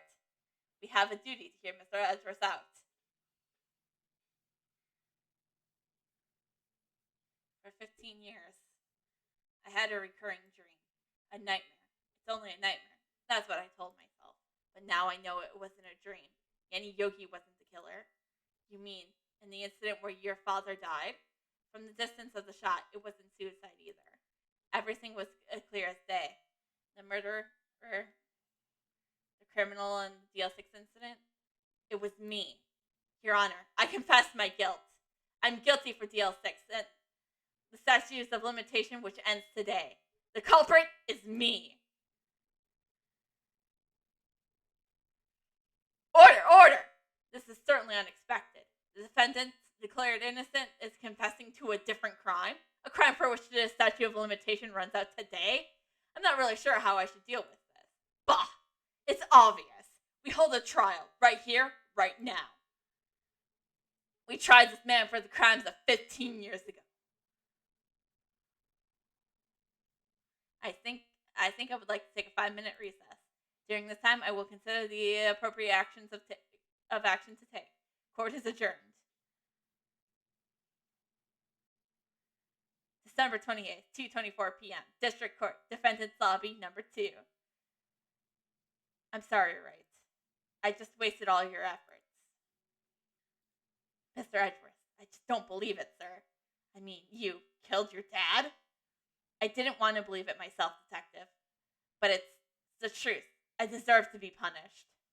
Murder is murder, no matter what the circumstances. This is crazy. Just crazy. Nick, what are you doing? Huh? Oh, I was just reading through the court records once more. I'm getting my case ready. Your case for what? Huh? Isn't it obvious? I'm going to prove that Miles Edgeworth is innocent. But what are you talking about, pal? He just admitted to it. He confessed that he did it in court. I'm sorry, Edgeworth, but I don't believe you're a nightmare. What? It's just a dream. It's not real. The truth is right here in the court record. In any case, tighten your belt. The real fight is just beginning. I'll prove your innocence. Trust me. Right.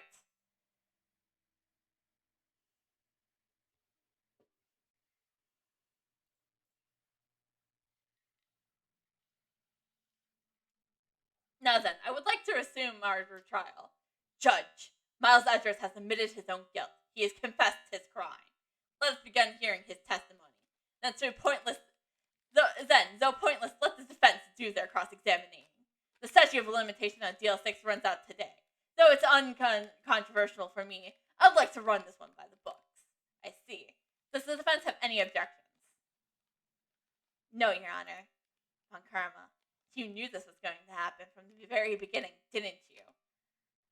Very well. Well, Miles Edgeworth, take the stand. Will the witness state his name and profession? Miles Edgeworth. I'm a prosecuting attorney. Mr. Edgeworth.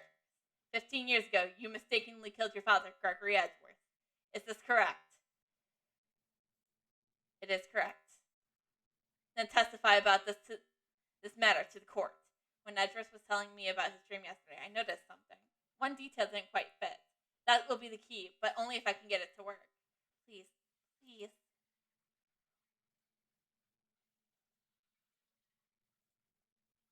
That day, I have gone to the courtroom to observe one of my father's trials. As we went to leave, an earthquake struck, trapping us in the elevator. My father and Mr. Yogi lost composure and began to argue. Just then, something heavy fell at my feet. I picked it up and threw it at Mr. Yogi. I wanted them to stop fighting. A moment later, there was a single gunshot and a scream. There was a terrible scream. I remember it to this day. That's all. And until now, you thought this memory was a dream? We were stuck in that elevator for 5 hours. The oxygen in the elevator ran out. I lost my memories of the event. Bah! The same claim as Mr. Yogi has made. Very well. Mr. Wright, your cross-examination, please. Yes, Your Honor.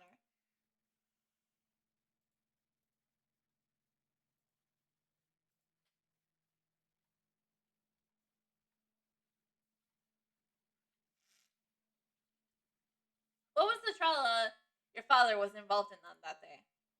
I don't remember things clearly. Only 2 things. I know my father lost and Von Karma was the prosecuting attorney. Mr. Von Karma, you were handling that case?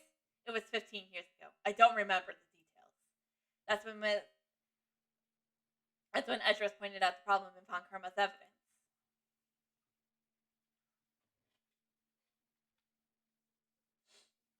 So there was 3 people, including yourself, trapped in the elevator. Yes, myself, my father, and Yanni Yogi. We were fine at first, but then as the time passed, no one came to help.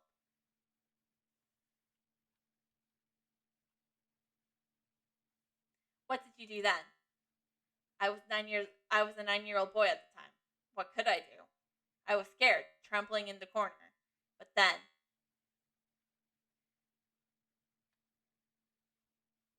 what was it? A pistol. I assumed it was the bailiff's, Yanyoki's. The safety must have come off when it fell from his holster. And you picked it up. What happened next?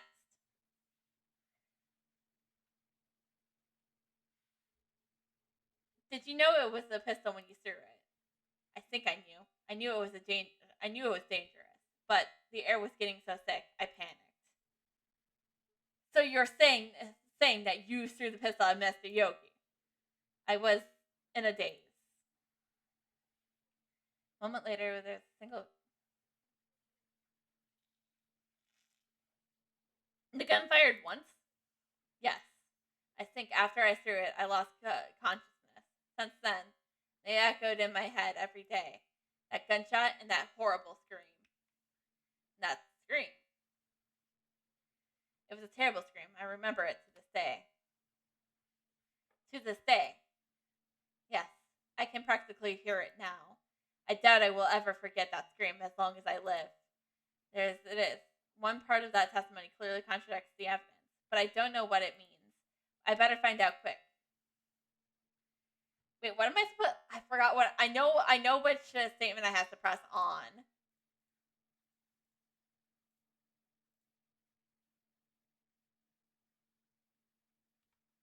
but I forgot what I have to present.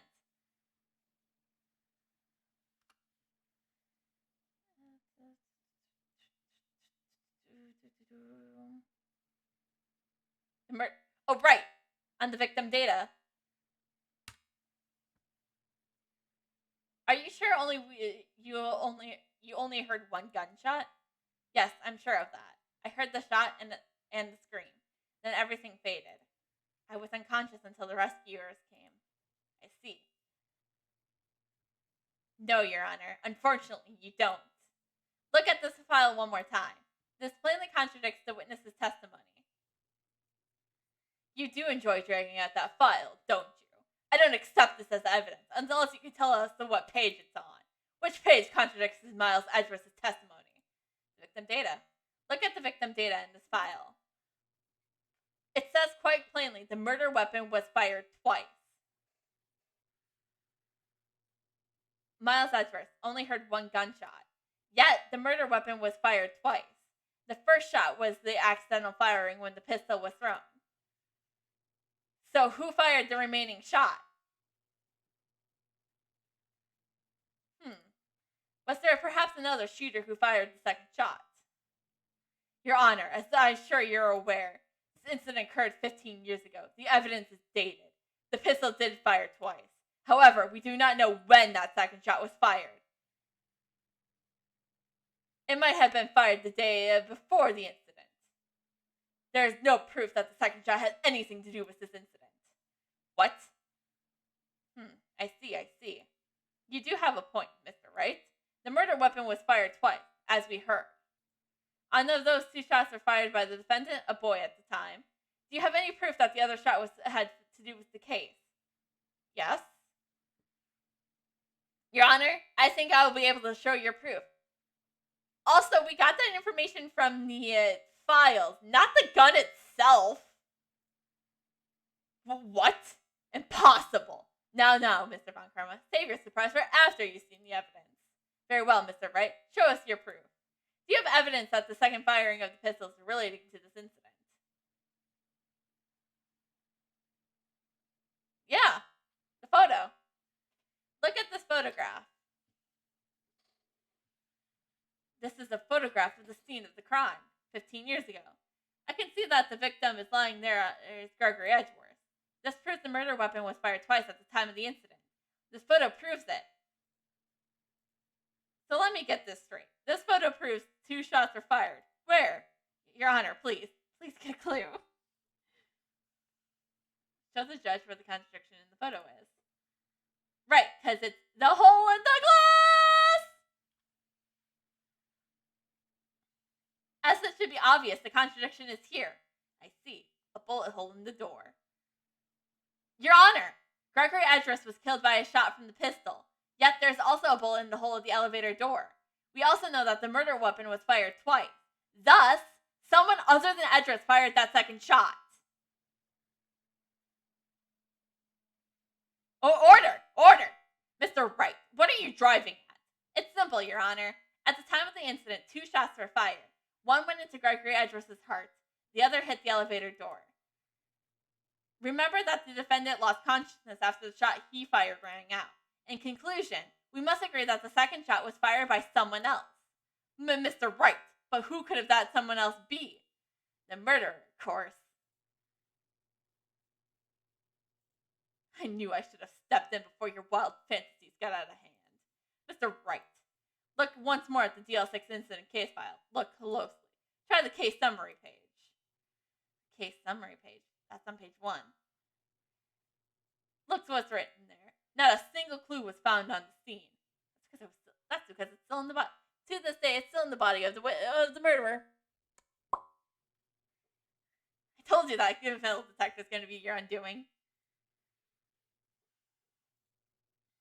If the pistol has indeed been fired 2 times, then the other bullet would have been discovered on the scene. He does have a point. That second bullet has never been found. Why? Because it's in your shoulder, you dumbass. You know, the one that you keep moving. It's amazing how time wields. Because the second bullet doesn't exist. The bullet that claimed Gregory Edris' life was the only one fired by his own son. That is the truth of this matter. The whole truth. Objection! It was undoubtedly something else that was made the bullet hole in the door. Order! I will have order! Mr. Wright has proven one thing to us quite clearly, that the murder weapon was fired twice at the time of the incident. However, as Mr. Von Karma says, the second bullet was fired was not found. It's highly unlikely that the police merely overlooked the second bullet. So all we have is a single bullet fired. I'm afraid I have to discount the defense's claim. Tisk, tisk, tisk. I praise the judge for his wisdom in this matter. Gah! How did this happen? I don't believe that the second bullet didn't exist. Was I wrong? Have I been wrong about this whole incident? What are you doing, Nick? Why aren't you raising an objection? I'm sorry, Amaya. What? Looks like I was wrong. Nick, the second bullet wasn't there, then my conjures were for nothing. No. But you said you'd do it, Nick. You said you'd get Edris declared innocent. I'm sorry. It's just when I saw the photograph, I thought that 2 shots had been fired. I was so certain of it. I thought I won. I thought there was another person, someone else who fired the killing shot. But now, I was wrong to think that it could be that simple. This case has stood unsolved for 15 years. Nick. Very well, it seems that we have finally cleared up this incident. Only 1 bullet was found at the scene of the crime. That shot was fired by Miles Edgeworth?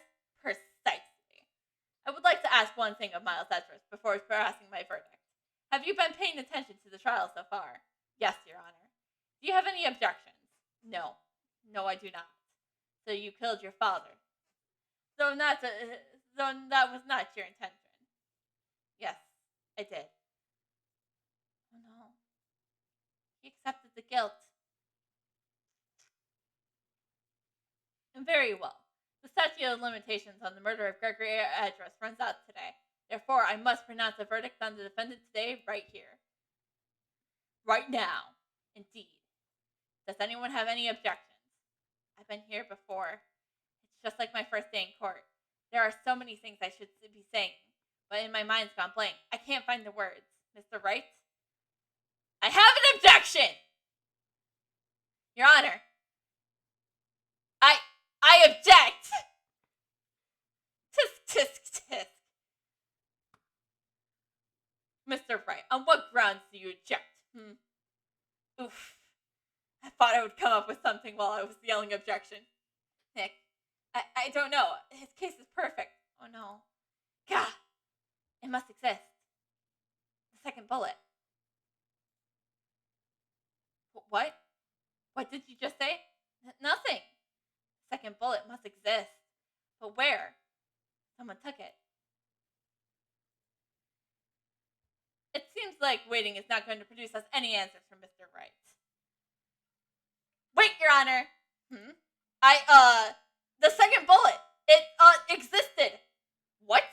But we just heard proof that it didn't exist. I realize that, Your Honor. I'm really grasping here.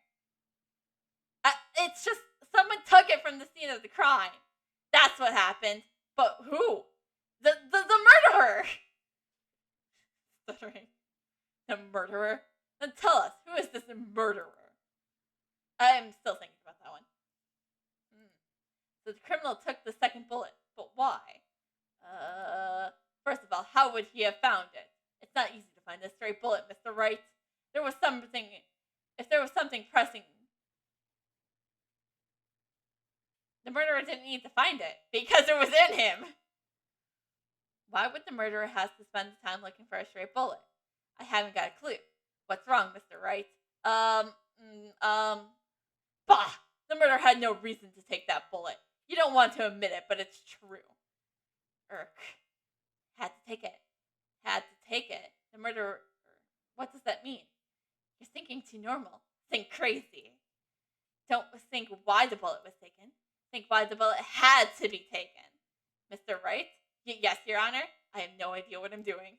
Well, the murderer had no intention of taking the bullet from the scene. But, the murderer had to take that bullet. Had to, Mr. Wright. What do you mean? Well, for instance, what? Maybe the bullet, hit the murderer. The bullet hit the murderer? Just saying, for instance. I mean, if it hit you, you would have to take it with you, wouldn't you? It's not like you could perform surgery right there. You know? Wait a second. I was just talking off the top of my head, but what if that's really what happened? Let me get this straight. So at the time of the murder, the murderer himself was shot, and they left the scene with the second bullet still inside them? Thus leaving only one bullet at the scene of the crime? Yes. I guess that's how it would work. Yes. Yep. I may be talking out of my ass right now, but yes. But there's a problem with that. The other two people rescued from the elevator, Miles Edgeworth and Yen Yogi, were both unharmed. So that would mean the murderer came from outside. Yes.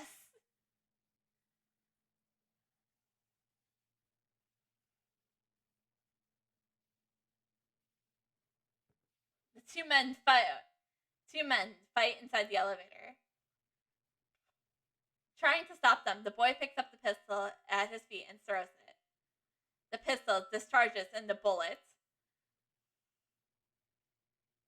The bullet goes through the elevator door and hits the murderer outside. The boy loses consciousness. Then the murderer opens the elevator door and sees the men inside.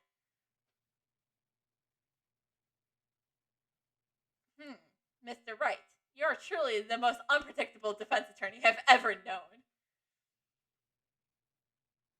I mean, how bad are we going to be as a polo, though? How bad and unpredictable are we going to be as a polo? I don't know, because I haven't played Apollo's Justice. Because the Apollo's Justice trilogy comes out in about a month. Or 5 weeks, because that's what the Ace Attorney Twitter account said today. I can tell you're grasping, and I cannot deny the possibility of what you're saying. What are you saying? Deny it. No one involved with the incident was wounded. There's no murderer.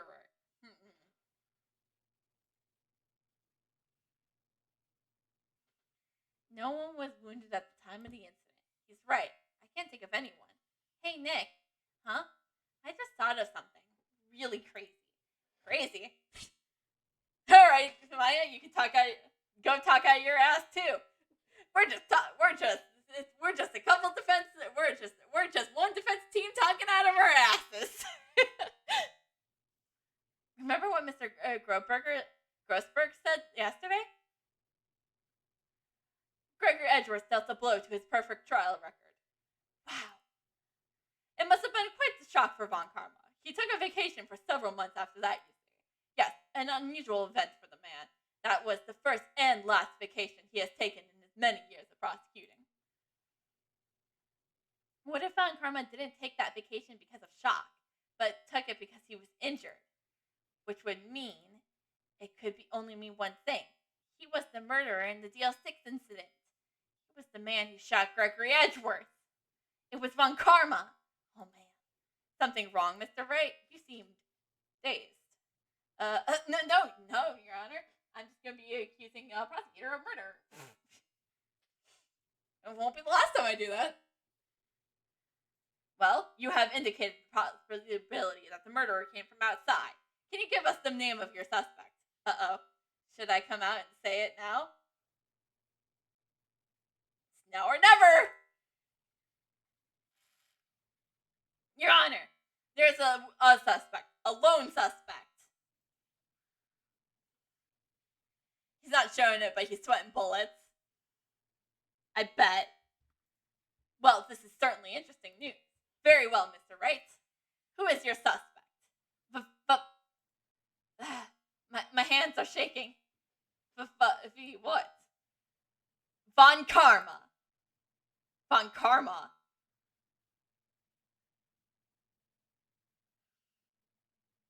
Won't be the last time I'm accused of You mean the Von Karma? The prosecutor? The one standing right over there? Bah! You don't object?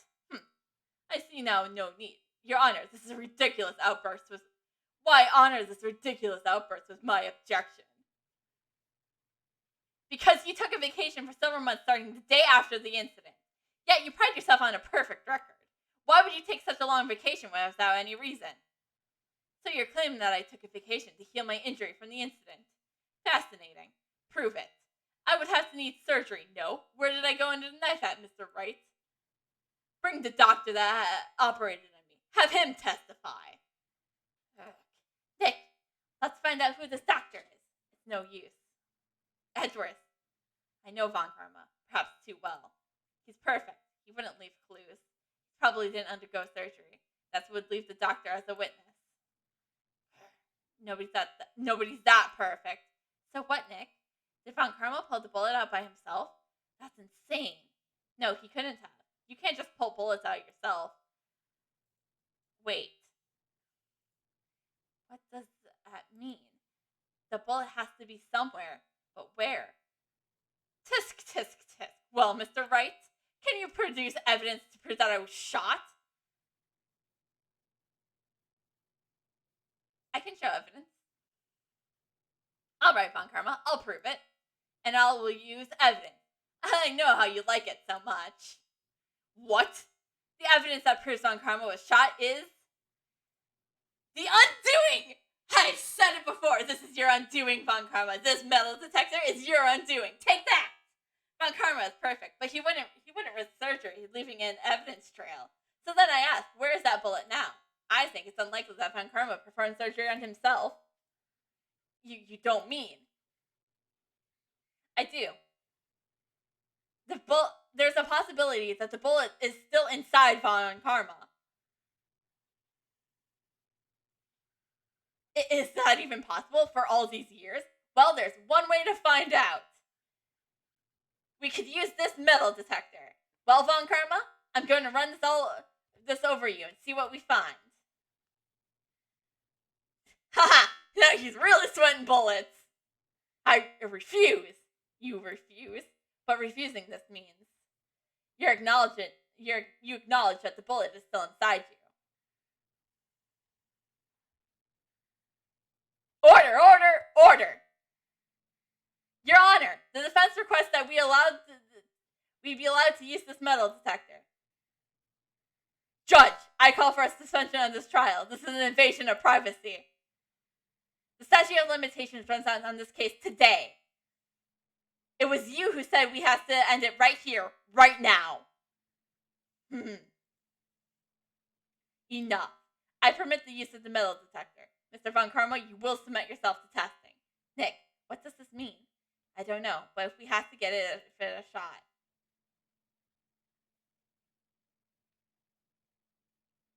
Beep, beep. inside his right shoulder. The bullet. Mr. Von Karma? You. It was you! I was afraid this would happen, and so I remained silent. Indeed, there is a bullet in my shoulder. However, it has nothing to do with this incident. What? I was shot in the shoulder long before the DL6 incident. I claim that bullet within my shoulder has no relation to DL6. Well, if it had no relationship to one of the biggest crimes in history of this game, why the hell wouldn't you have a doctor operate on you and remove the bullet from your goddamn shoulder, you idiot? But, Mr. Von Karma, can you prove that? Prove? I have no obligation to prove anything. It's Mr. Wright who must prove something here. That's I. Mr. Wright. Well, can you prove it? Can you prove that the bullet in Von Karma's shoulder was from DL6? Of course he can't. You don't have any of the DL6 evidence. That's because you took it out of the record room yesterday. With no proof, you cannot convince me of any crime. So sorry, Mr. Wright. No, I'm the one who's sorry, Mr. Von Karma. What? You were close. 1 day away from freedom. But you see, I have proof. What? Who would have thought that you would dig your own grave trying to convict Edgeworth? I can link the bullet to your shoulder and to the DL6 incident. And here's my final proof. That's a bullet? Where did you get that? This bullet used in the DL6 incident, this was taken from the heart of the victim, Mr. Gregory Edgeworth. The bullet is quite preserved nicely with all the ballistic markings intact. Ballistic markings. You may recall the term. It came up in the first trial 2 days ago. Ballistic markings as the fingerprints of a weapon. All bullets fired from a gun are marked with that weapon's unique pattern. By examining the marks, you can tell which weapon fired the bullet. It's quite accurate. We have 2 bullets in our possession. The one bullet removed from Gregory Edgeworth's heart. The other, Mr. Von Karma's, is the bullet buried in your shoulder. We could analyze both bullets. Then, if the markings match, we would know that both bullets had been fired from the same gun. The very same pistol. In other words, the murder weapon that killed Gregory Edgeworth. Mr. Von Karma, you will let us remove that bullet from your shoulder. And we'll compare the ballistic markings to those on this bullet. And solve this case once and for all. Well, Mr. Von Karma? I'm not screaming. My voice already hurts.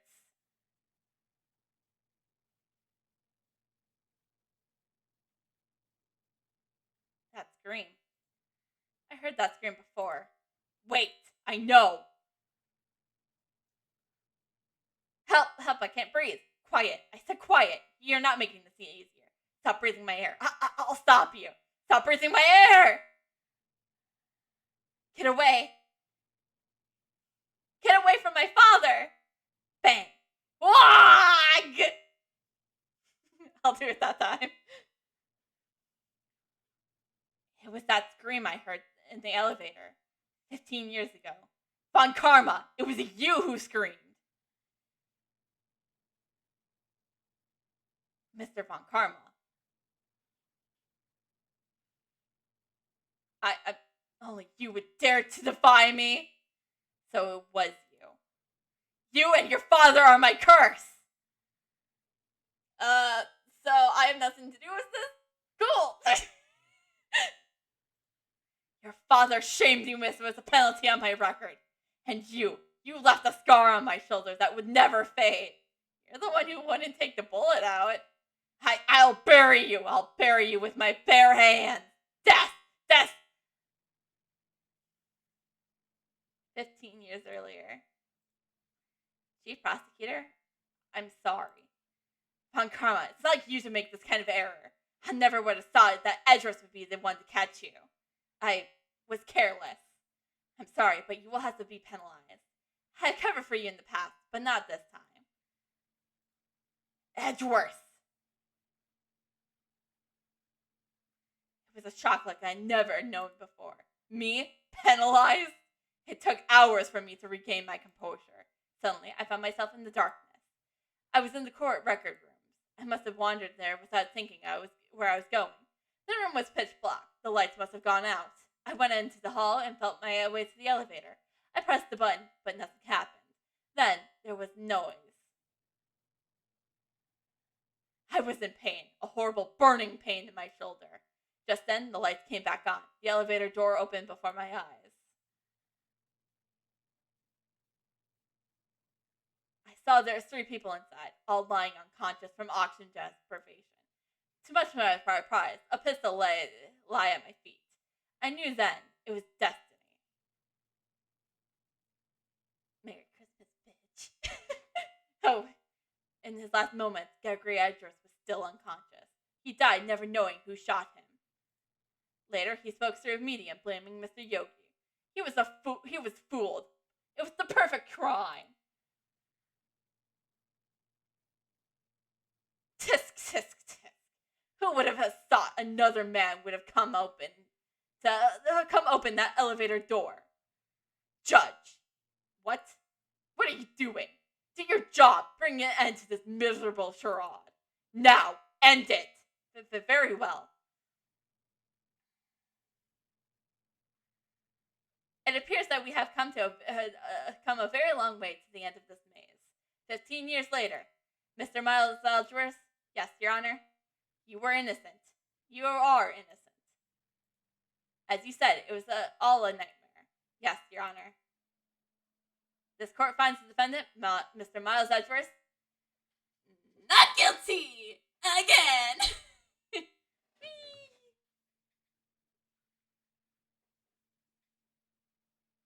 That is all. This court is adjourned.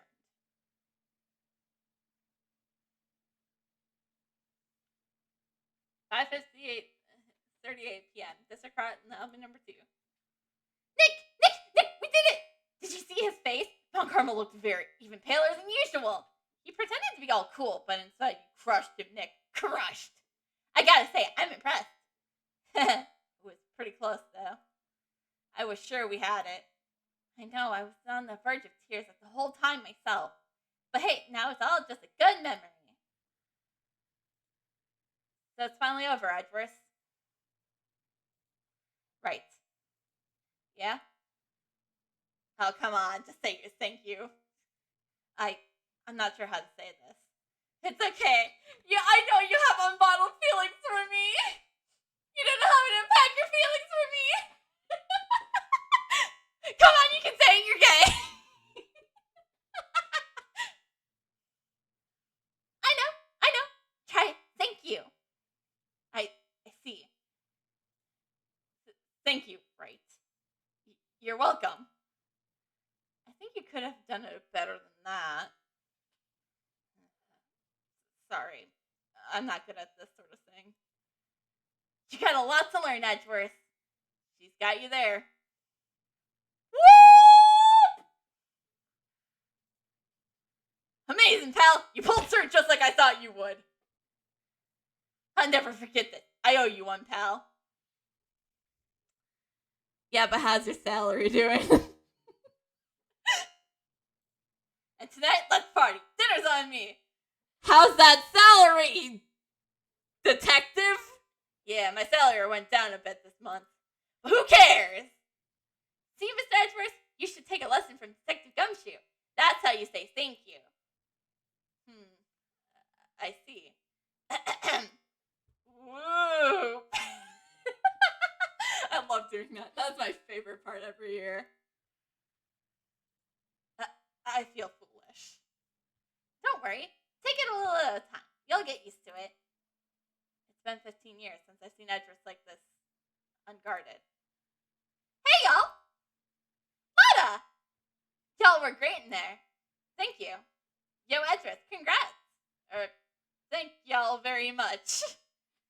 I love this. And knew you were all innocent from the start, of course. Just look at you. You wouldn't stick your hands in the cookie jar even if there was no one there. You were the witness on the first day of trial, weren't you? Yeah, well, let bygones be bygones, eh? Speaking of which, what are you doing now, Lotta? Who, me? Oh, I went back to college. I gave up being an investigative photographer pretty quick. Really? That's too bad. Huh? I forget I said anything. Isn't that the hot dog guy from the park? Huh? It's over, Nick! My life is over! Why is the sad face, Larry? What happened now? I forgot where Keontae goes. Oh, Nick, I'm not long for this world. You don't look sick. It's Keontae. She's going to live in Paris. Paris, Nick.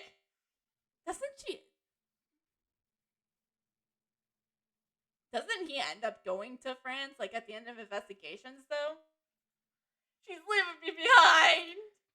Should have seen that coming. Oh, Edgy, there you are. Yes, here I am. Congrats, Edgy.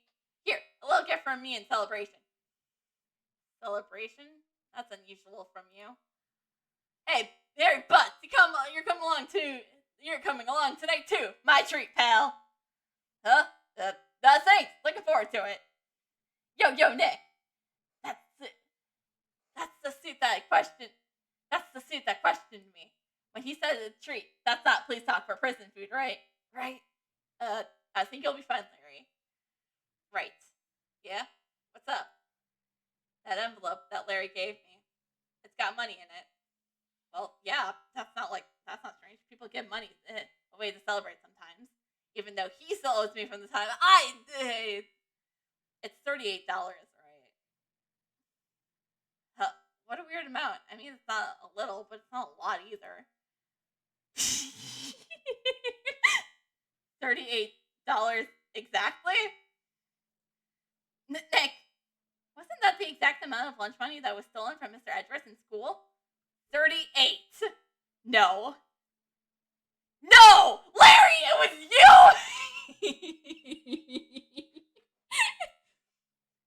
What are you so surprised about, right? Huh? Larry was absent that day from school, right? But that doesn't automatically rule him out as a suspect. What? Think back to that day 15 years ago. Larry took the day off, but he was bored, so he came to school anyways.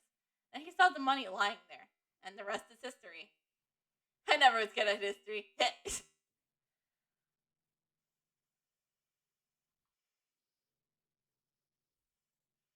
Edgeworth, you didn't know, did you? I suspected. I just couldn't picture Larry protecting you like he did that day. Everyone else was saying you did it. The whole class was against you, remember? Yeah, too well. Right. You may not know this, but we used to have a saying back in school. Yeah, I know! When something smells, it's usually the butts. When something smells, it's usually the butts. I know! Really right. I'm surprised you didn't figure it out. Well, this is sure not a quick turn of events, eh? Edgeworth? You should have told me! Now, Nick, it was 15 years ago. Don't you think the statute of limitations has run out, Mr. Edgeworth? I'd say so, yes. There you have it.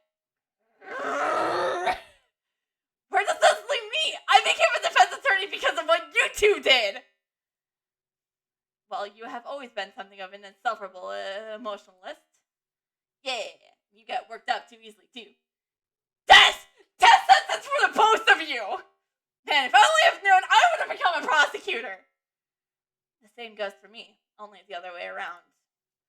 For the longest time, I thought I might have killed my own father. Though I thought I might be a criminal. I became a prosecutor in part to punish myself. If I had known the truth, I might have become a defense attorney after all. Edgeworth. Want to switch, right?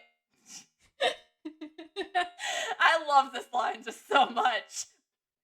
Just because every time I think of it, I always think of that Objection.lol we watched during the Objection.lol. The Maya food crime ones where they did switch. Hey y'all, line up, I'll take a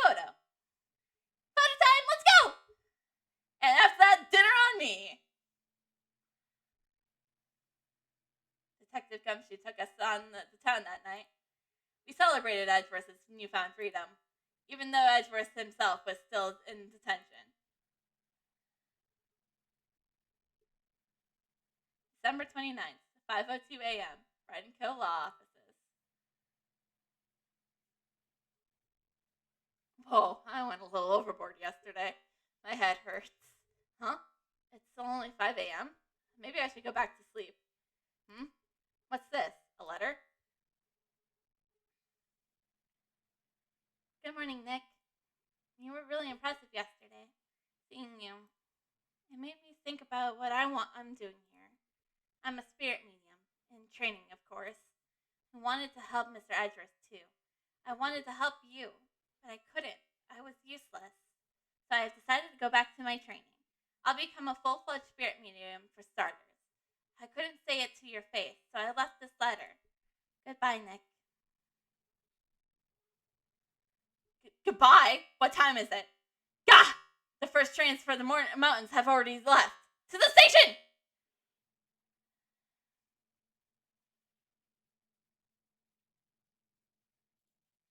I guess I'm too late. Hey! Nick! Maya! So, you're leaving. Yeah. It's hard being a spirit medium who can't talk to spirits. And I think you'll do fine without me, Nick. Be good, okay? Hold it!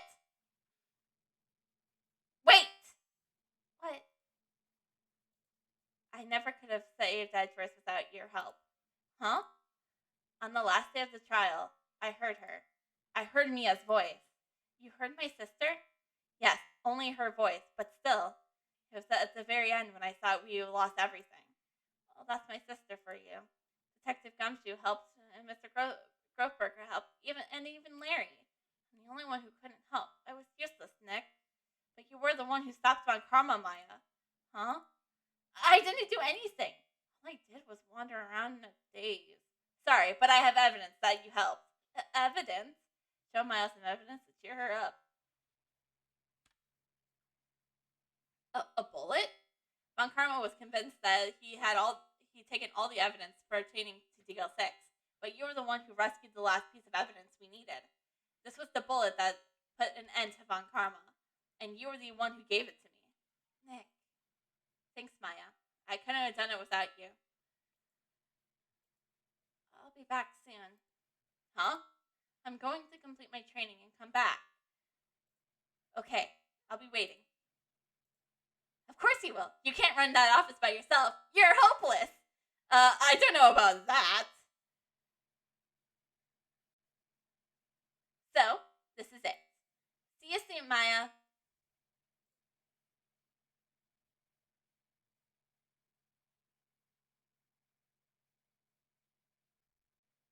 Thanks, Nick.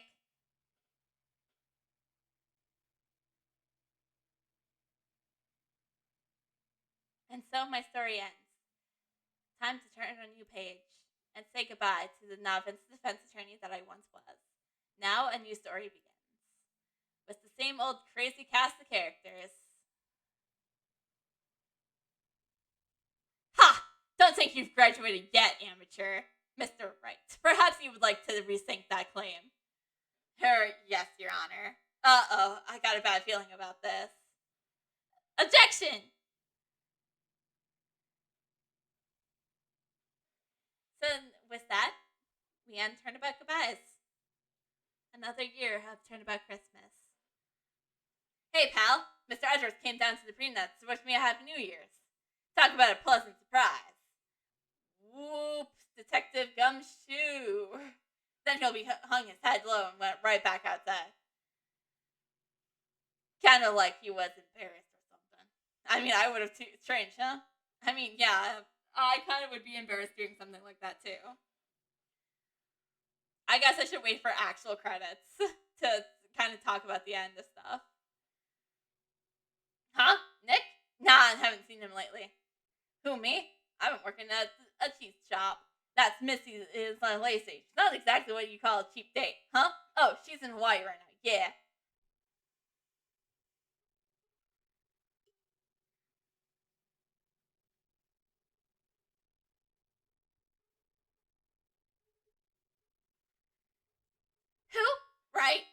I remember him. I heard he's been busy lately. You know, not to ring my own bell, but I thought I taught him everything he knows. I'm sure he's grateful. I'm sorry, who are you? I'm sorry, I have to make that joke every time we see Payne. I think I did that with Investigations when we saw him in Investigations. Phoenix, right? The defense attorney who I wrote that affidavit for. Oh, you should know, I've taken over management of Gatewater Hotel recently. Should you be in the area, please stop by.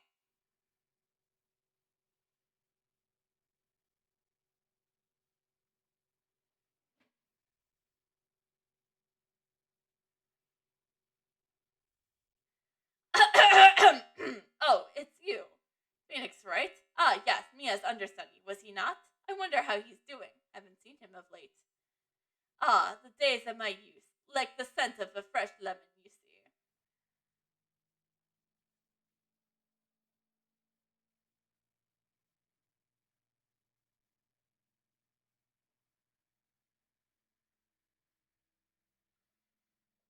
Phoenix, right?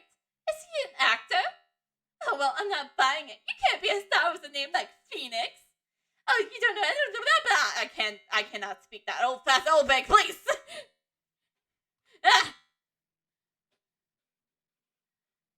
I hit both 3 and 2 when I only meant to hit one of those assets. Oh, I'm placing out the Praying Princess as a hit. I'm sure I owe Mr. Ray a great deal. Oh, and I'm keeping my face out of public eye until the show's over. I wouldn't want to ruin any kid's dreams, you know. Get on your powers. We'll see you soon. We'll see you in about 2 weeks. For Turnabout replay, Turnabout Samurai. Oh, I got a letter from Maya the other day. It sounds like she caught a cold, standing under a waterfall. I want to visit, but I didn't have time, so I sent her up her pink ring. She says she can't find them where she is. What kind of place is she living at, anyways?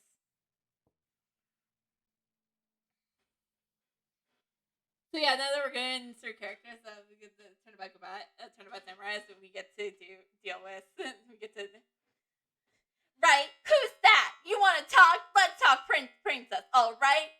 But you know, I snuck into the studio the other day, and I saw her, the one inside the pink princess suit. Ugh! What a dog! What kind of shock for a boy in my tender age? You're 12. Okay, shut. Oh, but I get the feeling, Cody. Yeah, I remember, right? That lawyer guy. Huh, me? I am in training to become a promoter. You know that picture I took of everyone? Well, just behind them, there was a ghost. For real. Now that's talent. I'm gonna be a famous.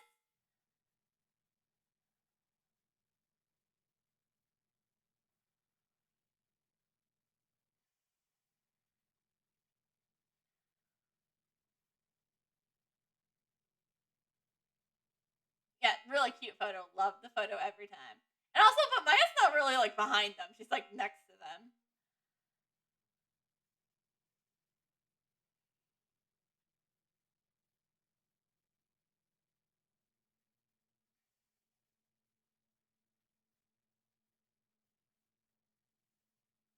We don't need to save our progress.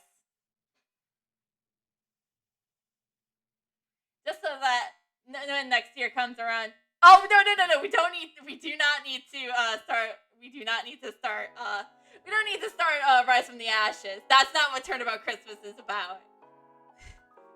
Anyways, thank you all so much for tuning in and joining in for the yearly tradition that is Turnabout Christmas. So as you guys, as I stated before, Turnabout Christmas is kind of the last event. It's my last stream event of the year usually. So that means I will not be hitting a go live button until January 2nd. Like I said, which isn't too long. Don't worry, guys. It's only like a week. It's it's a little under 2 weeks away. It's only 12 days away until my next stream. So, but I might be popping into other people's streams for collabs and stuff. I don't know. We'll have to see how the table's tide turn will accomplish for us. But I do very much enjoy our Christmas tradition of Ace Attorney investigations. I mean our Turnabout Christmas Turnabout Christmas. It's a very fun event for every year, and I enjoy it very much. No matter how many times I play this episode, it's always fun, even though I hate on Karma's guts. I can hate a character, but love the episode they appear in, you know? So, with that said, I believe we should be starting the throwing some love and friends to a friend and continue and, rate a friend. So, like I said, I think you all much for this year of streaming, and I'm very glad that I get to call you, that I can call you guys Nightadians.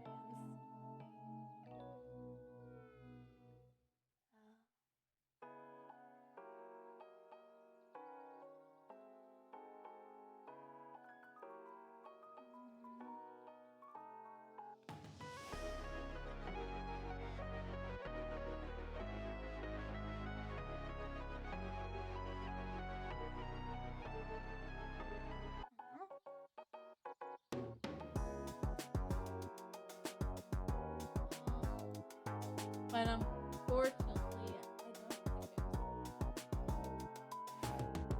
don't think there might be one person live, but I don't have 55 people.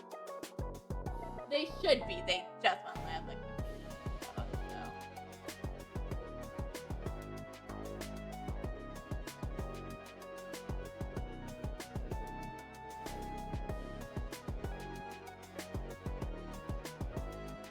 Yeah, let's ready to bed.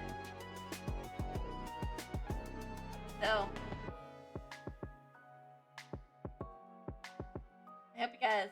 I hope you guys enjoy his. I hope you guys enjoy Bev. So I'll see you guys next year. Well, maybe on other people's channels, but until next time, objection and goodbye.